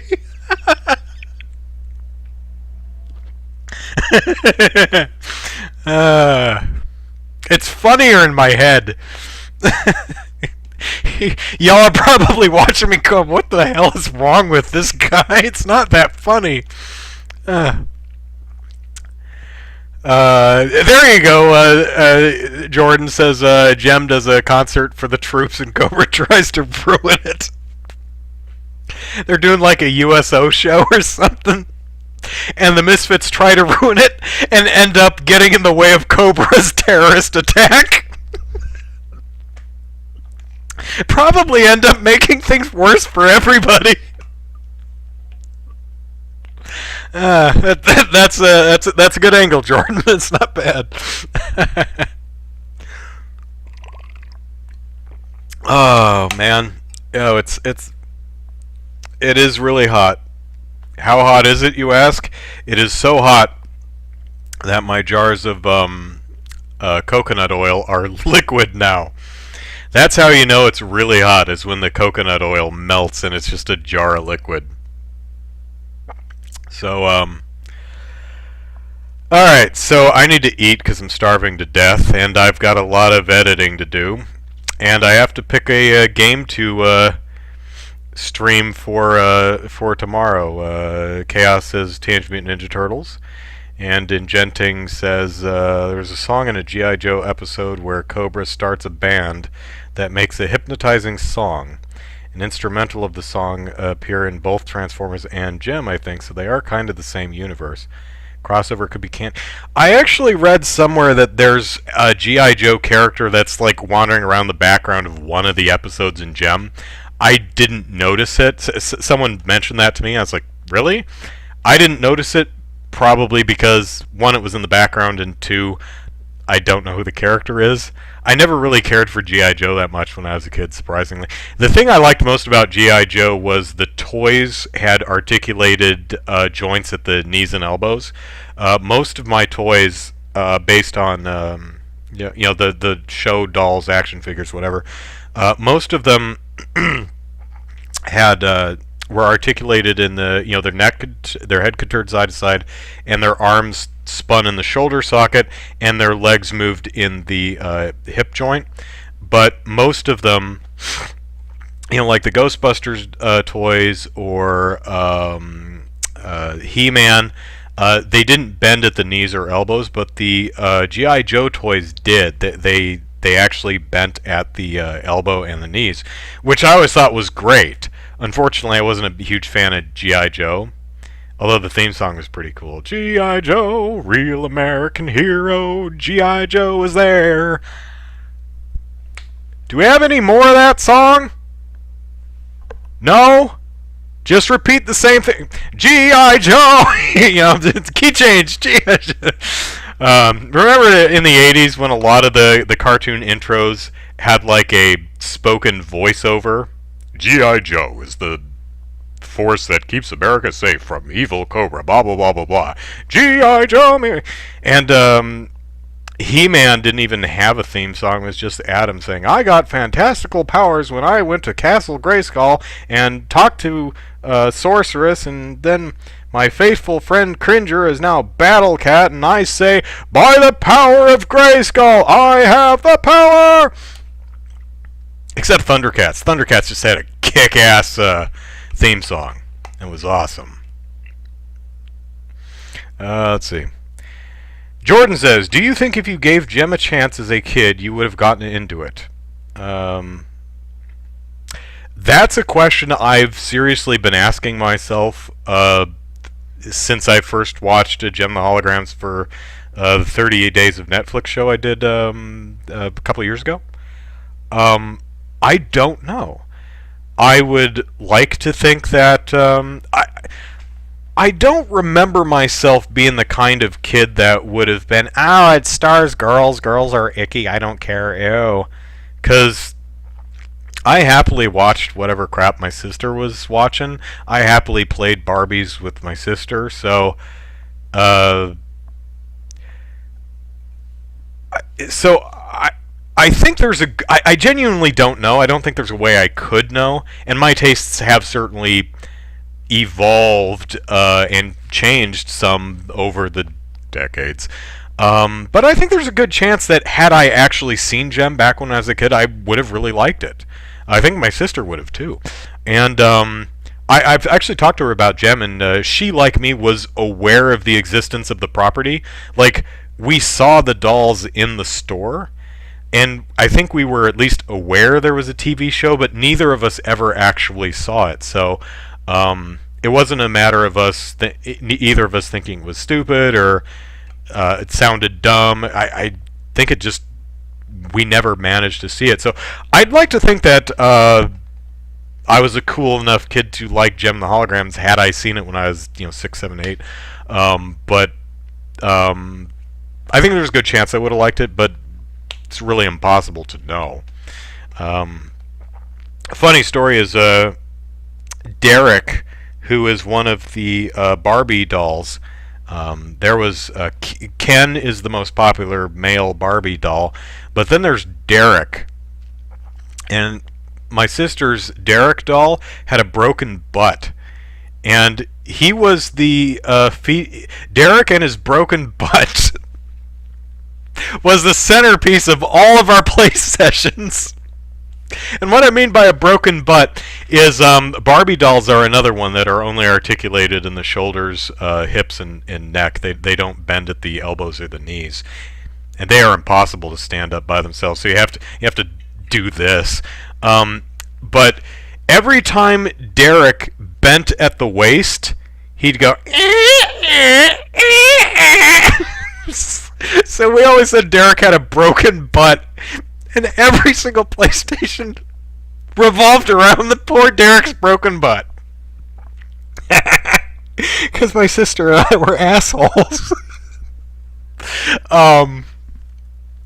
Let's see. Ingenting says articulation made a difference in how much I liked a toy. Fair. Siberian Tiger says, what was He-Man about again? I only know it from the memes. Oh, man. He-Man was a fantasy cartoon where generally you have bad guys, you have good guys, and they fight. I mean, that's pretty much any cartoon, but the specifics of this one are you have the magical land of Eternia, and the centerpiece is Castle Grayskull. And you have the good guys, who are He-Man, who is essentially Superman because he has a secret alter ego, Adam, really boring guy. And then you have the tertiary characters like Tila and Man-at-Arms and King Rondo, something like that. And Ram Man and all of the other toys. And then you have the bad guys, who's the evil-looking ones, Skeletor and Evil Lyn and Beast Man. And they're trying to take over Castle Grayskull so that they can rule the universe. And so Adam, of course, he has the Sword of Power, which was gifted to him by the sorceress in Castle Grayskull, so he can turn into He-Man and defend it from the bad guys, and he does. Although it was an 80s cartoon, so he never actually stabbed anybody. He'd, block lasers with his sword, and then he'd throw a tree at people. I mean, so he could. You'd think he was super strong. He could lift and chuck mountains around. It would be so easy for He-Man to just walk up and split all these assholes in half, but he never did. So the cool thing is, basically, you have heroic dudes with neat powers, and you have evil-looking monsters with neat powers, and they fight. So it's essentially a cartoon based on a bunch of cool-looking toys that kids just ram together like that, and that's what it is. It's very low budget. It's very cheap. Is it good? No. No, it's not. But it is very charming if you're my age. It's still it's a show that you can actually go back and watch and really appreciate. It's still really bad, but it is incredibly charming. Um, Jordan says Muppet Babies. That came later, but Muppet Babies theme song. I never really cared for Muppet Babies, but Muppet Babies will make your dreams come true. Yeah, it did have a good theme. I will give it that. Tiger says decades. Yes, we are old now. And Genting says Derek and his broken butt is totally going to be my next band's name. Yeah. Chaos says my sister had a few Barbies that were fully articulated. There's a new Masters of the Universe show being developed by Kevin Smith. I think there's actually two. That's correct. I believe there's a second Masters of the Universe project. Could have been canned at some point, but I don't know. I think Kevin Smith's is a series and the other one was a movie or something like that. Could be remembering this wrong, but my sister, one of the Jesus, I've been going for 2 hours. One of the dolls I remember is Skipper from the Barbie line. She's Barbie's niece. I forget what her cousin. I think it's cousin Skipper, and they had, I kid you not, I forget exactly what she's called, but Puberty Skipper, where if you rotate her arm in her socket all the way around, she will grow like an inch. Her torso will expand and her chest will expand, which was actually a toy. I am not kidding. My sister had it. Look it up. It's kind of amazing. Jordan says the endings where He-Man recaps the episode and gives a moral lesson is so cringy now. Oh God, the whole thing is kind of embarrassing in a way. I mean, there's like 135 episodes of He-Man, and only like maybe 3 of them are any good. One of them I think is called The Price of Power. God, it's been so long. I can't remember this crap anymore, but yeah, none of it was really. I mean, there were like maybe 3 pretty good episodes with some interesting thought put into the narrative and the themes. She-Ra actually managed to, I think, the old She-Ra, not the new one, managed to do better because they had less of a... I'm guessing they just had less of a leash on them. They could just do whatever they want. They're like, all right, here's all the leftover He-Man toys. Just throw all that crap in there and do whatever the hell you want. And they did. And it's still bad, but it's... I think if you look at him now, I think She-Ra is probably the stronger of the two. And it's likely because they had more freedom to do interesting things with. The new She-Ra, the one that has been airing on Netflix for the last 2 years and just concluded, that one's really good. I really enjoyed that show. I thought it was great. Haven't seen the new Voltron. Have not seen the new Thundercats. The new Thundercats. Thundercats Roar. So, no idea if those are... I heard the Voltron one was really good, though. Let's see. Siberian, I remember watching that. I really liked it. I think it was a show I know of that had cutaway jokes. Chaos says Kevin Smith is a sequel series to the original 80s show. That tracks with what I believe that's right, yeah.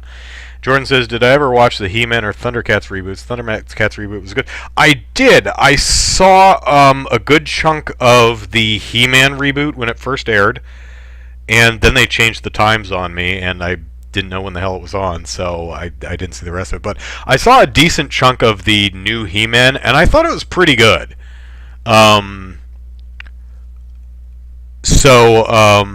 Good on them for that. I saw the first couple episodes of the, 2011 or something, when the new Thundercats came out. Checked out the first couple episodes, thought it was alright. I wasn't really compelled to watch any more, but thought it was okay.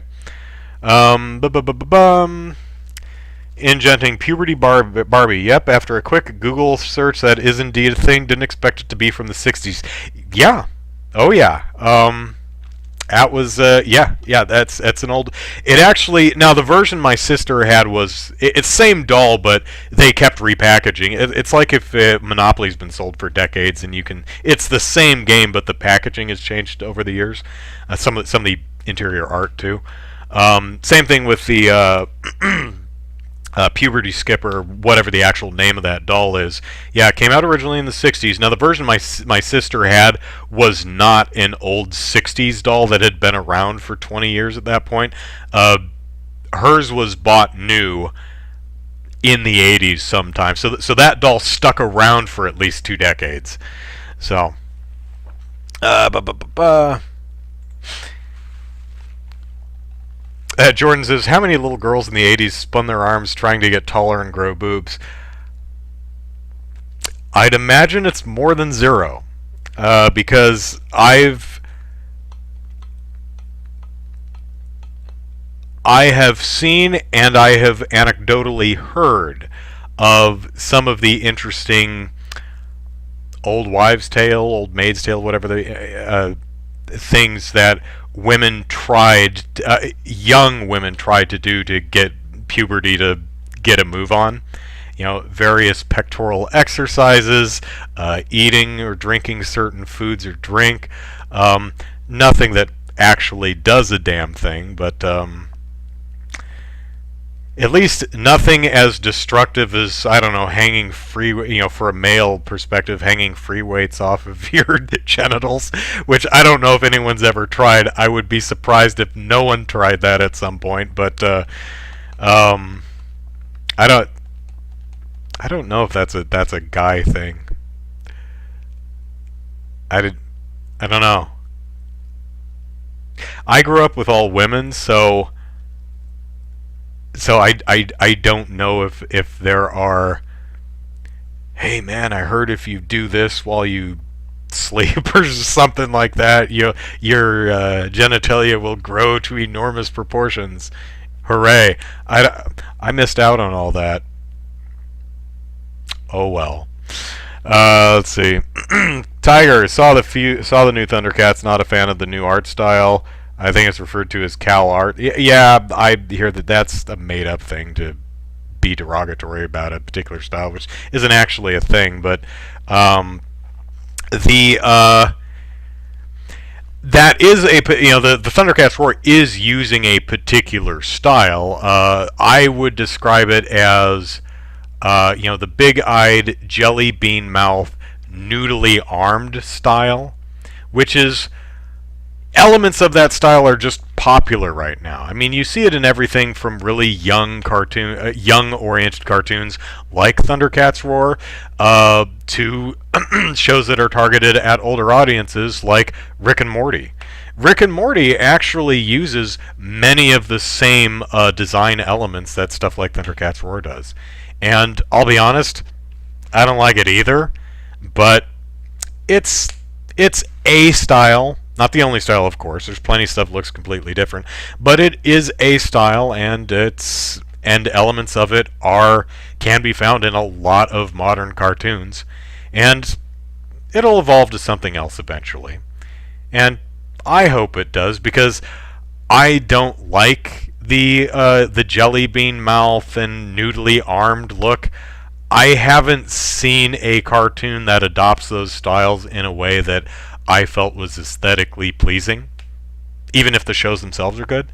I agree. It's not a style that I care for either, but it's a style, and it's popular with some, and it'll stick around for a while and then be relegated to the history books. So, another style, you see this in anime a lot, that I really, really don't like, that's been around for a couple of years.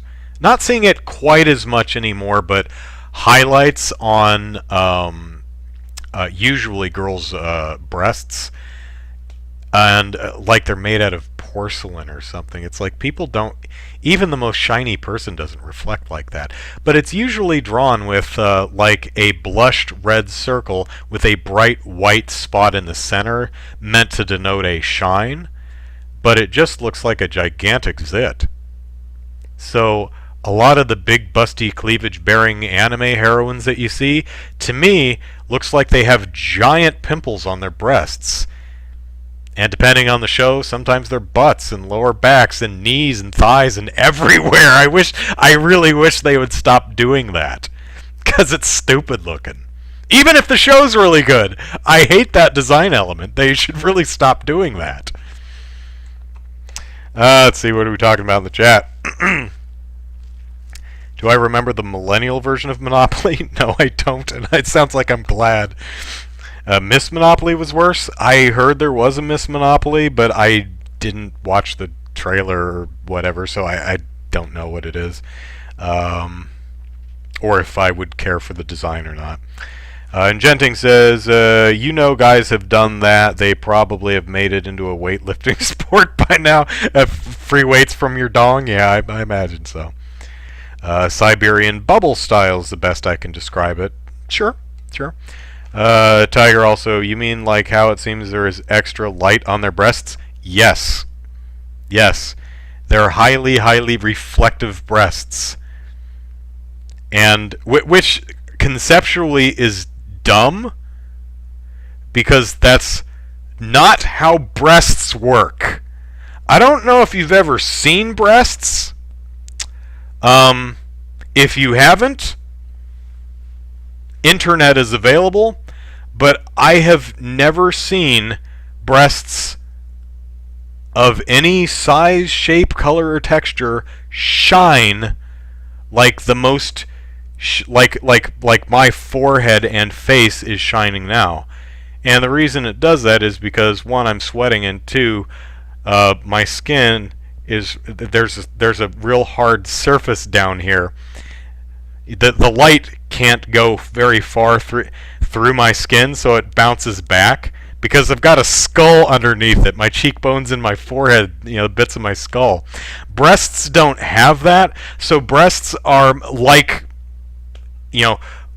other meatier areas of the body, like your butt or your thighs or pretty much anywhere else, absorb light a lot better because they don't immediately bounce back out. Which is why if you're a stage performer, you a lot of times will have to wear makeup just to keep the damn shine down. Now, I've never done a stage show where I was like shirtless or anything, so I don't know how much body makeup people use, but I do know that a lot of people in strip clubs use a lot of body makeup. But from my conversations with the people who work there, it's mostly about sweat, but also just kind of an extra level of barrier between them and the clientele. Because while you're naked, full body makeup for a lot of performers, reportedly, I'm just getting this from people I've talked to, it just makes them feel more comfortable. Alright. Anyway, shiny boobs is not a thing, anime. And even if it were, they wouldn't shine like that. So stop it. Also, learn to draw breasts correctly. So many incorrectly drawn breasts in anime. It makes me wonder if the artists have never seen breasts and don't know to Google them. Or they don't like breasts the way they are, and a lot of anime designers are like, I don't like the way breasts look. They should look like this. Well, okay then. As long as you're drawing breasts wrong on purpose, hey, I guess I got no complaints then. I mean, as long as you know you're wrong, that's just your preference. Alright. It's fine. What are we talking about? Let's see. Chaos says, have to say I've never seen that in anime. One of my debut reviews, I pointed this out because I don't remember which one it is. I'm sorry. I wish I could so I could point you to it. But there was one woman in this thing that was shining off of both breasts, both cheeks of her butt, and like both sides of her lower back and like her thigh. I'm like, she was like twisted in a pretzel. I'm like, what in the ever loving hell is going on here? I remember making a big deal about it or pointing it out in one of my debut reviews. Siberians, reflective breasts. We don't call them headlights for nothing. Nice. Japanese animator Jordan says Japanese animators don't get out enough to know what real breasts look like. What do you expect? I don't know if that's true or not, but all I'm saying is you're drawing your breasts wrong, and there's got to be a reason for it. Either you don't know, or you do, and you just don't like them. Me personally, I like them just the way they are. In fact, me personally, I prefer my breasts to be realistic looking. But who cares what I want? You're the creator. Design your characters however makes you happy. I'm still going to criticize you, but, do what you like. Let's see. Genetic breasts totally reflect light like a concave mirror, don't you know? Yeah, I don't know what I'm talking about. Jordan says, don't know, I got pretty cross-eyed when I saw my exes, but I'm pretty sure it wasn't the light that contributed to it. Ingenting, these breasts aren't blinding me with light. I'll put a stop to this. Oh man, I wonder if there's like some character designers who are like, going home and or see their lover naked and they're like, it's just not shiny. And some poor woman is like, what? It's like your breasts. Yeah? They're not shiny. Should they be? Yes! Sorry?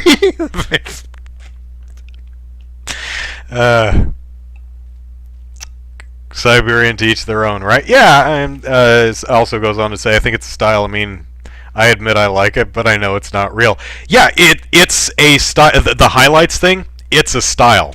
It's just one of the... It's something that popped up maybe less than 10 years ago, maybe.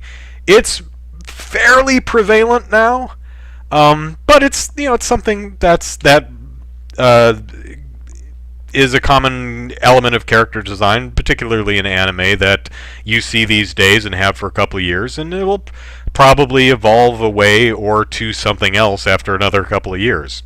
So, I mean, it's kind of like in the 80s, I think it was. Oftentimes, especially when characters were facing the camera, they wouldn't draw their noses.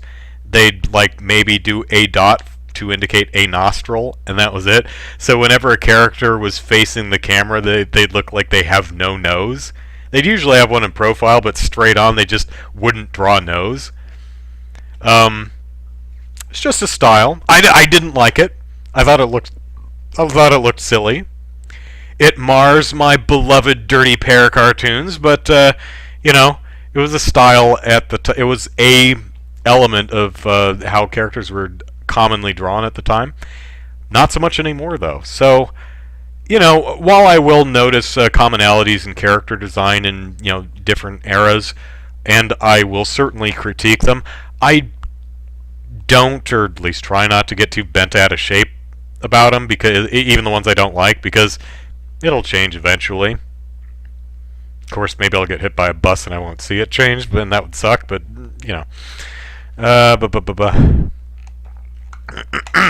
Jordan, or every anime girl they draw just use way too much oil. Yeah. Okay, now, if you are actually covered in oil, yeah, you are going to be very reflective. So... it's like, why are all these anime characters so greasy? Siberian says, I do like the 90s style of anime. So do I. I mean, the general aesthetic that was common to a lot of 90s anime, I like. I'm a bit more partial to some of the more common aesthetics that are associated with the 80s anime. I mentioned Dirty Pair. What else? Bubblegum Crisis. That era of stuff. Um, Kimagure Orange Road, I believe, is the 80s. If not early 90s. I think it's 80s. But yeah. There are certain elements that I generally that I don't like, but overall I'm fine with it. I mean, if I found like every single design element just completely off-putting, I wouldn't watch any of it. And I have actually seen some cartoons that like I hate the styles, the overall aesthetic of the cartoon so much that I'm like, I can't even give this thing a chance. Adventure Time is one of them, and that's another one with those damn noodle arm things that I just really don't like. And it's a shame because I hear Adventure Time is really, really good, but I'll probably never know because I really can't stand the character design in that show.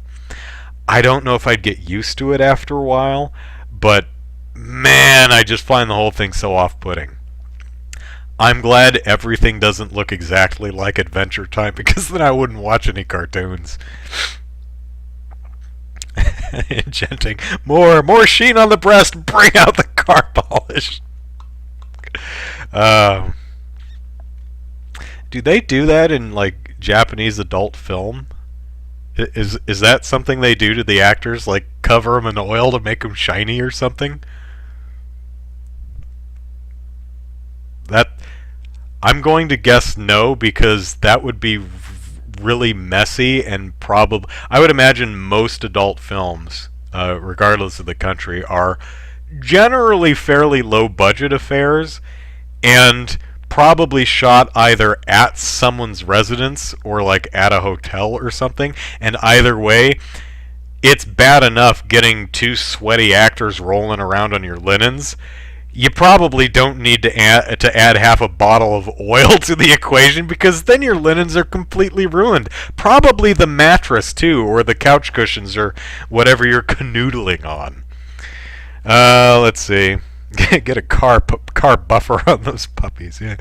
And Jensen says not much into anime, but 80s style Neo Tokyo stuff like Bubblegum Crisis I do like. Yeah.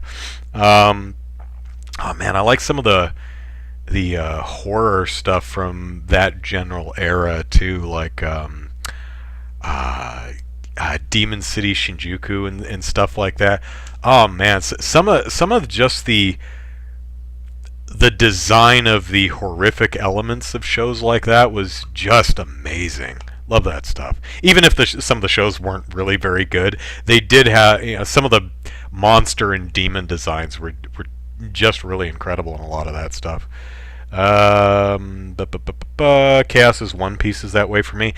One Piece is another show that Jesus, that thing's like 600 episodes long or something.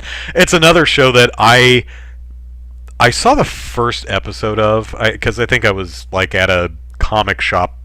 They had an anime marathon that I was attending or something like that, and that was one of them. And I didn't care for the episode and really didn't like the design aesthetic of One Piece.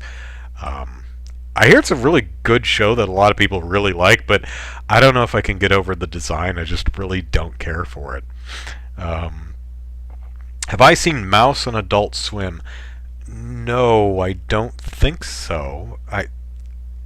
Mouse sounds... I've definitely heard of it, because that's ringing a bell, but I don't think I've seen it, no. I never liked the art style of it. Tiger, yeah, shot at a hotel in someone's large upscale place, but they know ahead of time what's going on. I should hope so. I mean, can you imagine? It's like I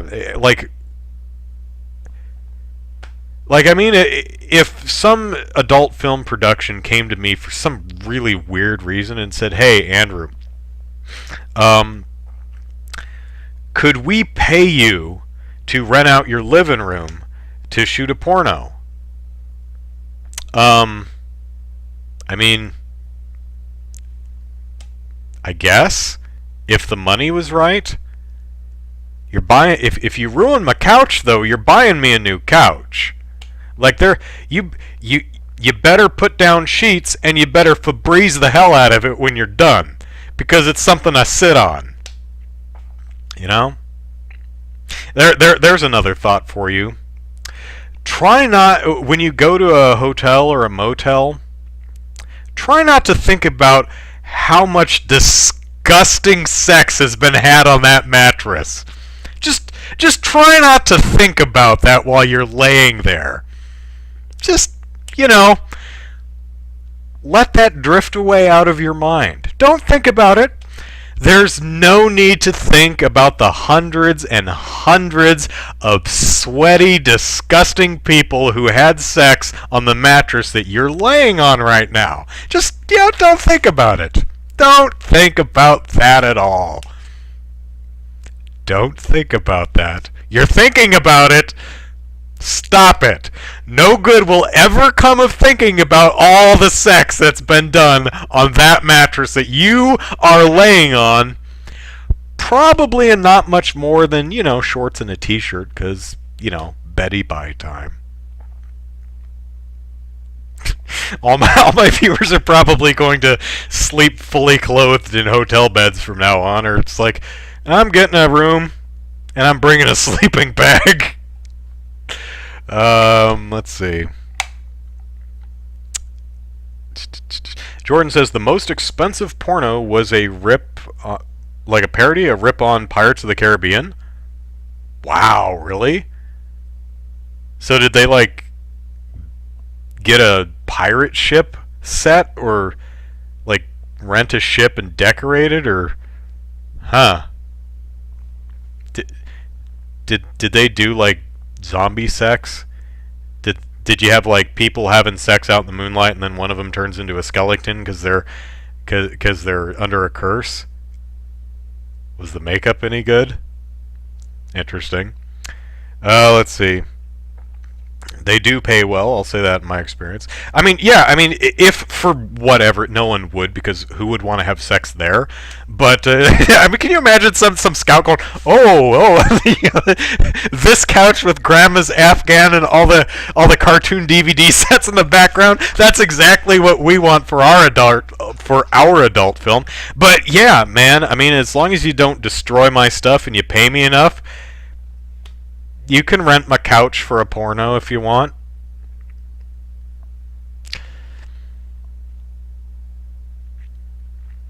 I just thought, I guess I'd have to be here, and this is a one-bedroom apartment, so, I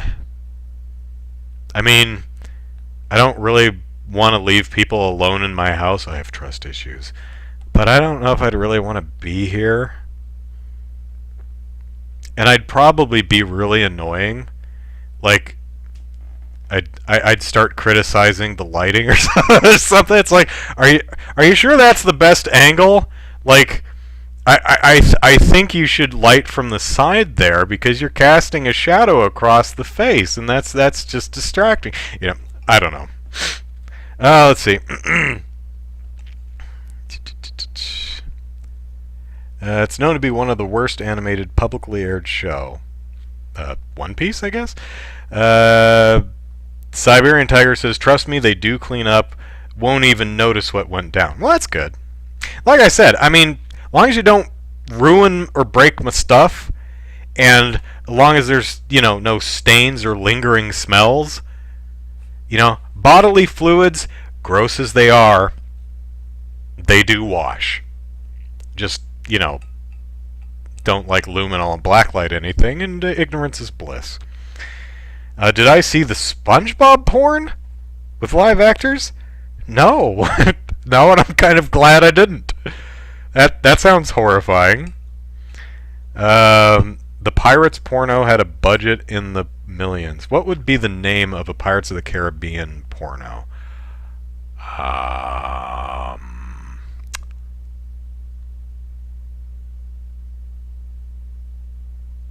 Oh god, it's gonna be something stupid like Pirates of the Caribbean, a porno parody, or something really boring like that, right? Instead of a pun. Jordan, Andrew, you are a nearly 40-year-old bachelor. I have no doubt every square inch of that apartment is violated. It's like, well, need some variety. Time to start moving the furniture. Got to get back against the baseboards. Let's see.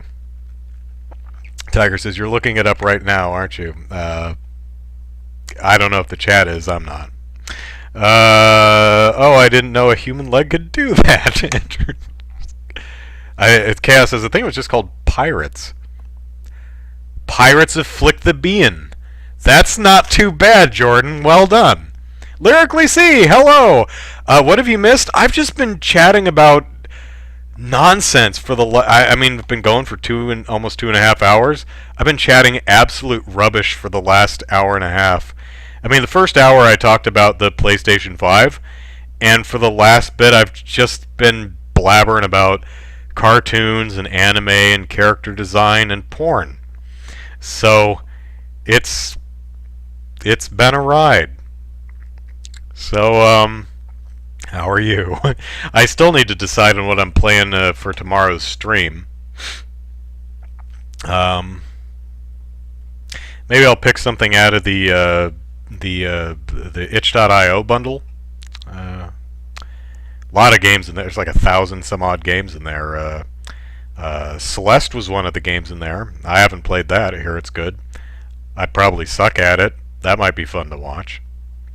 There's a game called like A Short Hike or something like that I hear a lot of people say some really good things about, but I think it's only like an hour long, which not a bad thing. Anyway, got to think of something. I was thinking of playing a game called Jalopy, which is a game where you fix up a car and go on a road trip and try to keep your car from breaking down, but I couldn't turn left or right. I went through the entire tutorial, fixing up my car, putting the engine in and putting gas in it and everything. I get in the car, I push, it's a WASD game, so I push W and the car goes forward, and I push A and it does not turn. I cannot turn left or right, so I can't play the game. I don't know what the hell the problem is. So maybe if I figure that out, we'll play Jalopy later. Lyrically C says, been thinking of a Zelda trilogy, and if the second game will have a Studio Ghibli feel to it. Oh, so you think Breath of the Wild 2 might be a number 2 in a trilogy? Well, that's possible. Have they... That would be a first, I think. I don't think there's actually been a Zelda trilogy. I mean, there's a whole timeline, but I don't think... there's been definitely follow-ups, like, Ocarina of Time and Majora's Mask, Breath of the Wild 2, obviously. And the games are sometimes linked in other ways, but I don't think they've actually had a continuous 3-game story. I think the Oracle of Ages and Oracle of Seasons was originally going to be 3 games, but that got cut to 2, if I'm remembering correctly. Tiger says, answering Lyrically, see, we're talking about porno and how they clean up after filming. Also, is the couch secondhand? You mean this? If you're asking me if this couch is secondhand, no. It's I bought it from. Bought it new from Big Five, I believe. So nope, no. That's a new couch. The blanket on it was knitted by my grandmother on my mom's side, so my mom's mom. I have other ones in my closet that are from my mom, my grandmother and my dad's side. They both liked knitting. I actually know how to knit. Can't crochet worth a damn, but I can actually knit. Grandma taught me. I actually had her teach me specifically for a play I did. Which one was it? How to Succeed in Business Without Really Trying. I played J.B. Bigley, who was the boss of the company, and his secret passion is knitting. When he's really stressed, he shoos everyone out of the room and locks the door and knits to relax. So I said, Grandma, can you teach me to knit? And she said, sure, and she did. So I really knitted on stage. So, yay me, I can knit. I can knit like square fabric. I couldn't like make a sweater or a hat or anything, but I can just keep knitting. So I could make a scarf, I guess. I could do that. Moi Nintendo, hello. Have I played Remember Me? Oh God, I think it was a Capcom game from some years back. No, but it looked like it looked like one of those games that was more interesting than actually good.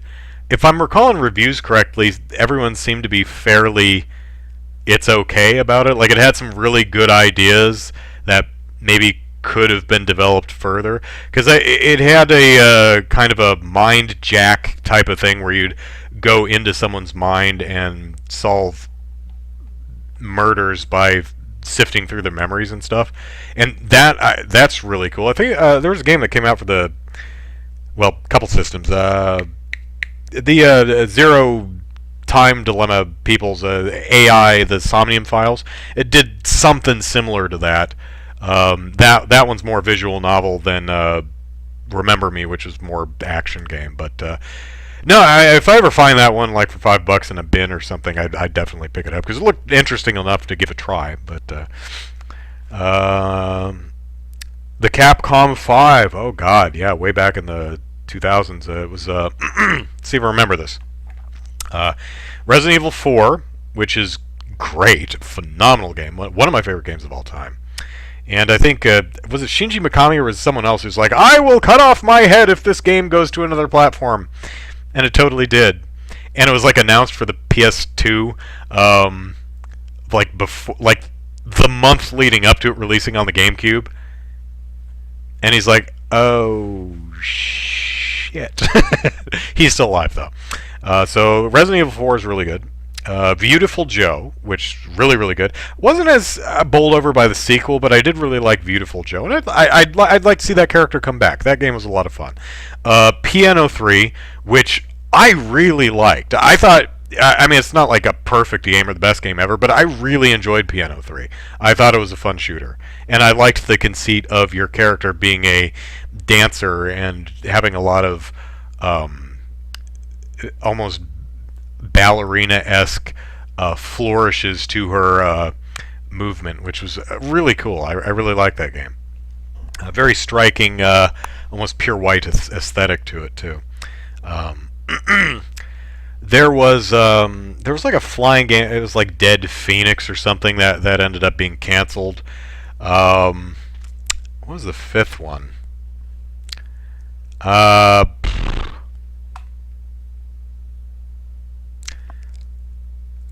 I'm blanking on what the fifth one was. Oh, it was Killer 7, wasn't it? Yeah, I think it was Killer 7, which actually eventually made it to the PlayStation console too. Also, really weird-ass game, but it's one of those games that shouldn't work at all, but is so damn weird, it is just utterly compelling, at least for me. I really enjoyed the game. Yep, Killer 7. It's a chat saying so. Let's see. Ingenting Wind Waker, Spirit Tracks, and Phantom Hourglass. So no, not really a continuous story. That's true. Yeah.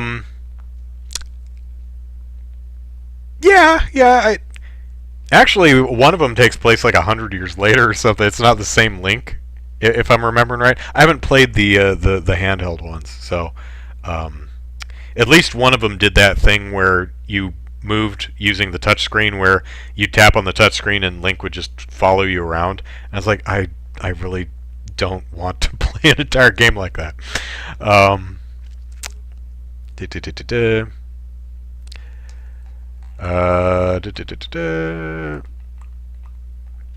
Jordan learned to knit in middle school. Intended to make my grandma a scarf. I gave her a hand towel. I was a lazy child. Tiger misses Darkstalkers. That was a solid fighting game with some really fun character design. Yeah, I think there was, how many games were there? I think there was at least one. I'm pretty sure there was a sequel, and then a lot of the characters, the vampire woman Morgana or something, and Felicia the cat girl, they've been in like the Marvel vs. Capcom games. There's 3 of them? Okay. What do I think of AMC Theaters cutting out Universal Film upon its release? I think I talked about this a while back, but I think they're they're just posturing in public until they reach some type of monetary deal behind the scenes. I doubt that will be a forever thing. They'll figure out some monetary thing where everyone's happy. So, or I'll be completely wrong about that. Let's see. Piano 3 was hard to find in store. I've never seen it. I bought it. I have no. It's probably impossible to find today. But yeah, I bought it way back when it came out. So.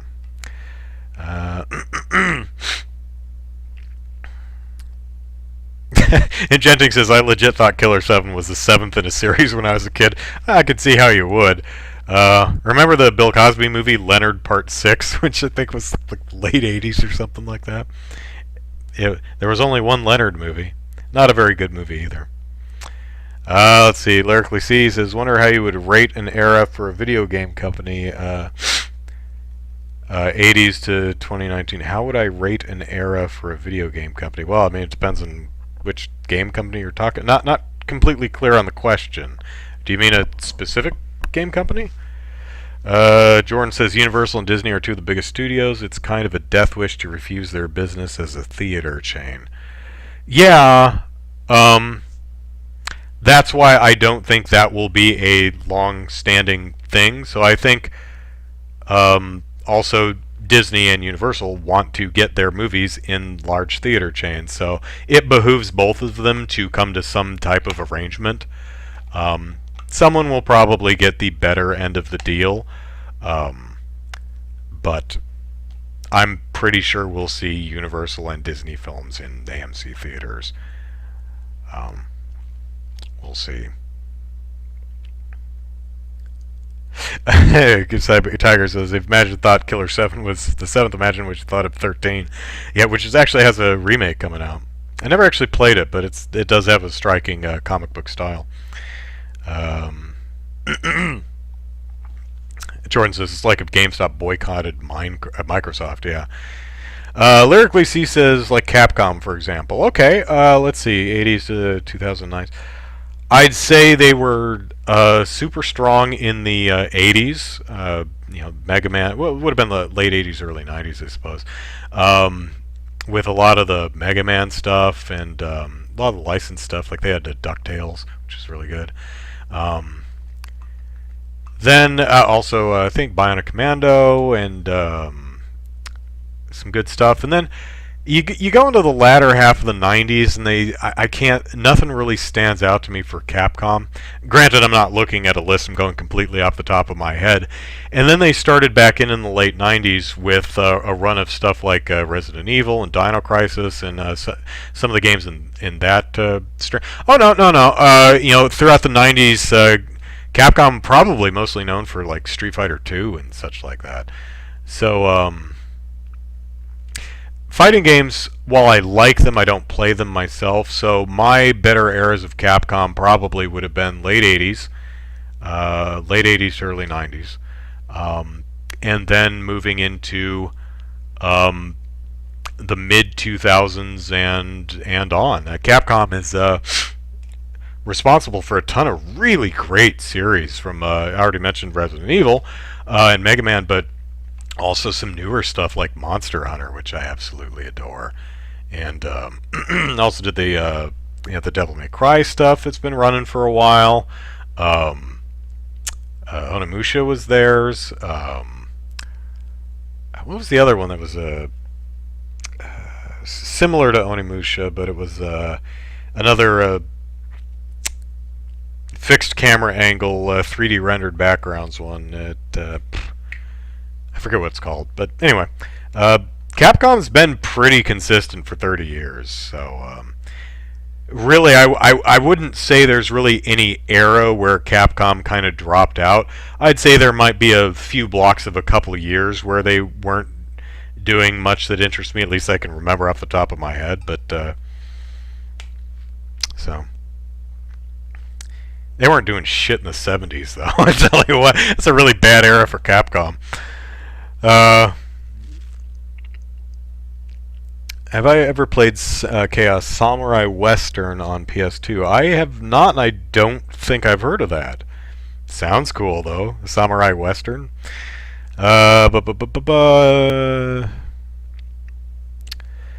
Jordan says I played Mario Tennis Aces and it's neat that this has a story mode, but the mini games get tedious. Tiger says that was the other way around. I only saw 13 one time and picked it up for $20. Multiplayer was fun, but bots use the Unreal Engine. Lyrically says I think part of the PS3 360 era was bad for them. PS3 360, so that would have been 2005 through about 2011 or so, 2012. Um, well, let's see. They had. Well, that was certainly the era where they had like the Bionic Commando remake. Speaking of Bionic Commando, which had the dude with the hot dog arm, which was like possessed with the soul of his dead wife. Some ridiculous thing. But then they made a like a full-on remake of not a reimagining, but a remake of Bionic Commando, which was pretty good. Um, Towards the end of that era, we had like Resident Evil 5 and 6, which were kind of struggling.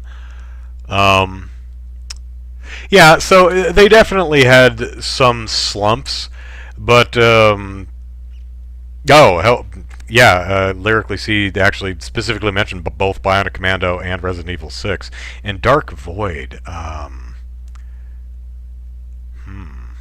Yeah, I remember that. Like I remember the name. I'm not bringing up a picture of what that game is though. Um, so Tiger argues late 2000s kind of a bad time for Capcom. Yeah, like I wouldn't. Yeah, I wouldn't say there was a particular entire era that was bad for the company, but there were certainly a few stretches here and there where their output was not working. Um, Ubisoft has been pretty consistent itself. I think in God, wait, let's see, maybe 2004, maybe even a little bit earlier than that, where they brought out Prince of Persia: Sands of Time and Beyond Good and Evil and Splinter Cell, like all within a month or two of each other. That was a hell of an output at the time. And then the Prince of Persia franchise never really quite hit the heights of the first game. Splinter Cell's definitely had its ups and downs. What was the other one I said? Oh, and Beyond Good and Evil 2 they've been making for 15 years. So, 15 years, 12 years. Or possibly longer, because I think the first time we saw that first teaser for BG&E 2 was 2008, I think. Of course, they haven't been working on that consistently. I think they've shelved it a couple of times. And of course, it came out with Assassin's Creed, and they release one of those nearly every year. And again, another series that's had its highs and lows. So really not a company that I'd say has had an entire era where it didn't work, but definitely a few stretches. EA's another one. Like what was the year that God, it must have been like 2007, 2008, somewhere around there, where EA was it was the worst company in America for 2 years running. It was the year they did that Always Online Sim City and a bunch of other crap that just pissed everyone off. And now these days, EA may have single-handedly, someone asked me hours ago when this show started, someone asked me if what I'd like to see disappear for the next gen, and I said, loot boxes, microtransactions. We may see the end of loot boxes, at least as they exist right now. We would probably see another form of them, but as they exist right now, those are probably going the way of the dodo, and thank goodness, because they suck. And that's almost entirely EA's fault. I think it was the Star Wars Battlefront game was the straw that broke the camel's back on that one. So, of course, Warner Brothers hasn't helped either. The Shadow of Mordor 2, whichever one that one had a ton of issues. But again, also companies that I wouldn't attribute an entire era to failing. Just some years are worse than others. Let's see.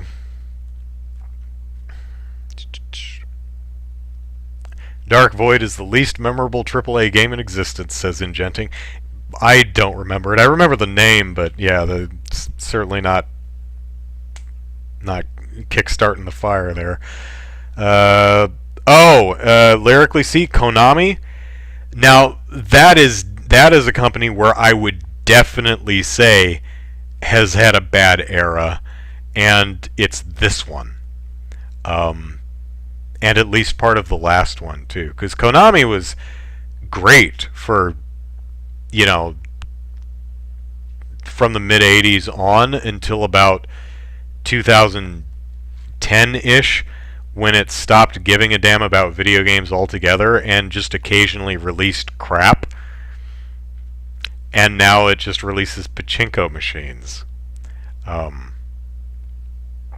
last actually good game out of Konami, I would say, is Metal Gear Solid 5, which was 2011, somewhere around there, because it came out on the PS3 and the PS4. So, 360, PS3, and PS4, Xbox One. So that was those came out in 2013. So 2012, I guess. What have they done since then? Not a whole hell of a lot. They had PT, which they handled poorly, and then they yanked and then scrapped that project. Was Death Stranding actually Konami, or was that someone else? I don't know. They had a real crap remake of two of the Silent Hill games. I think Silent Hill 1 and 2. They had that Metal Gear Survive, which was garbage.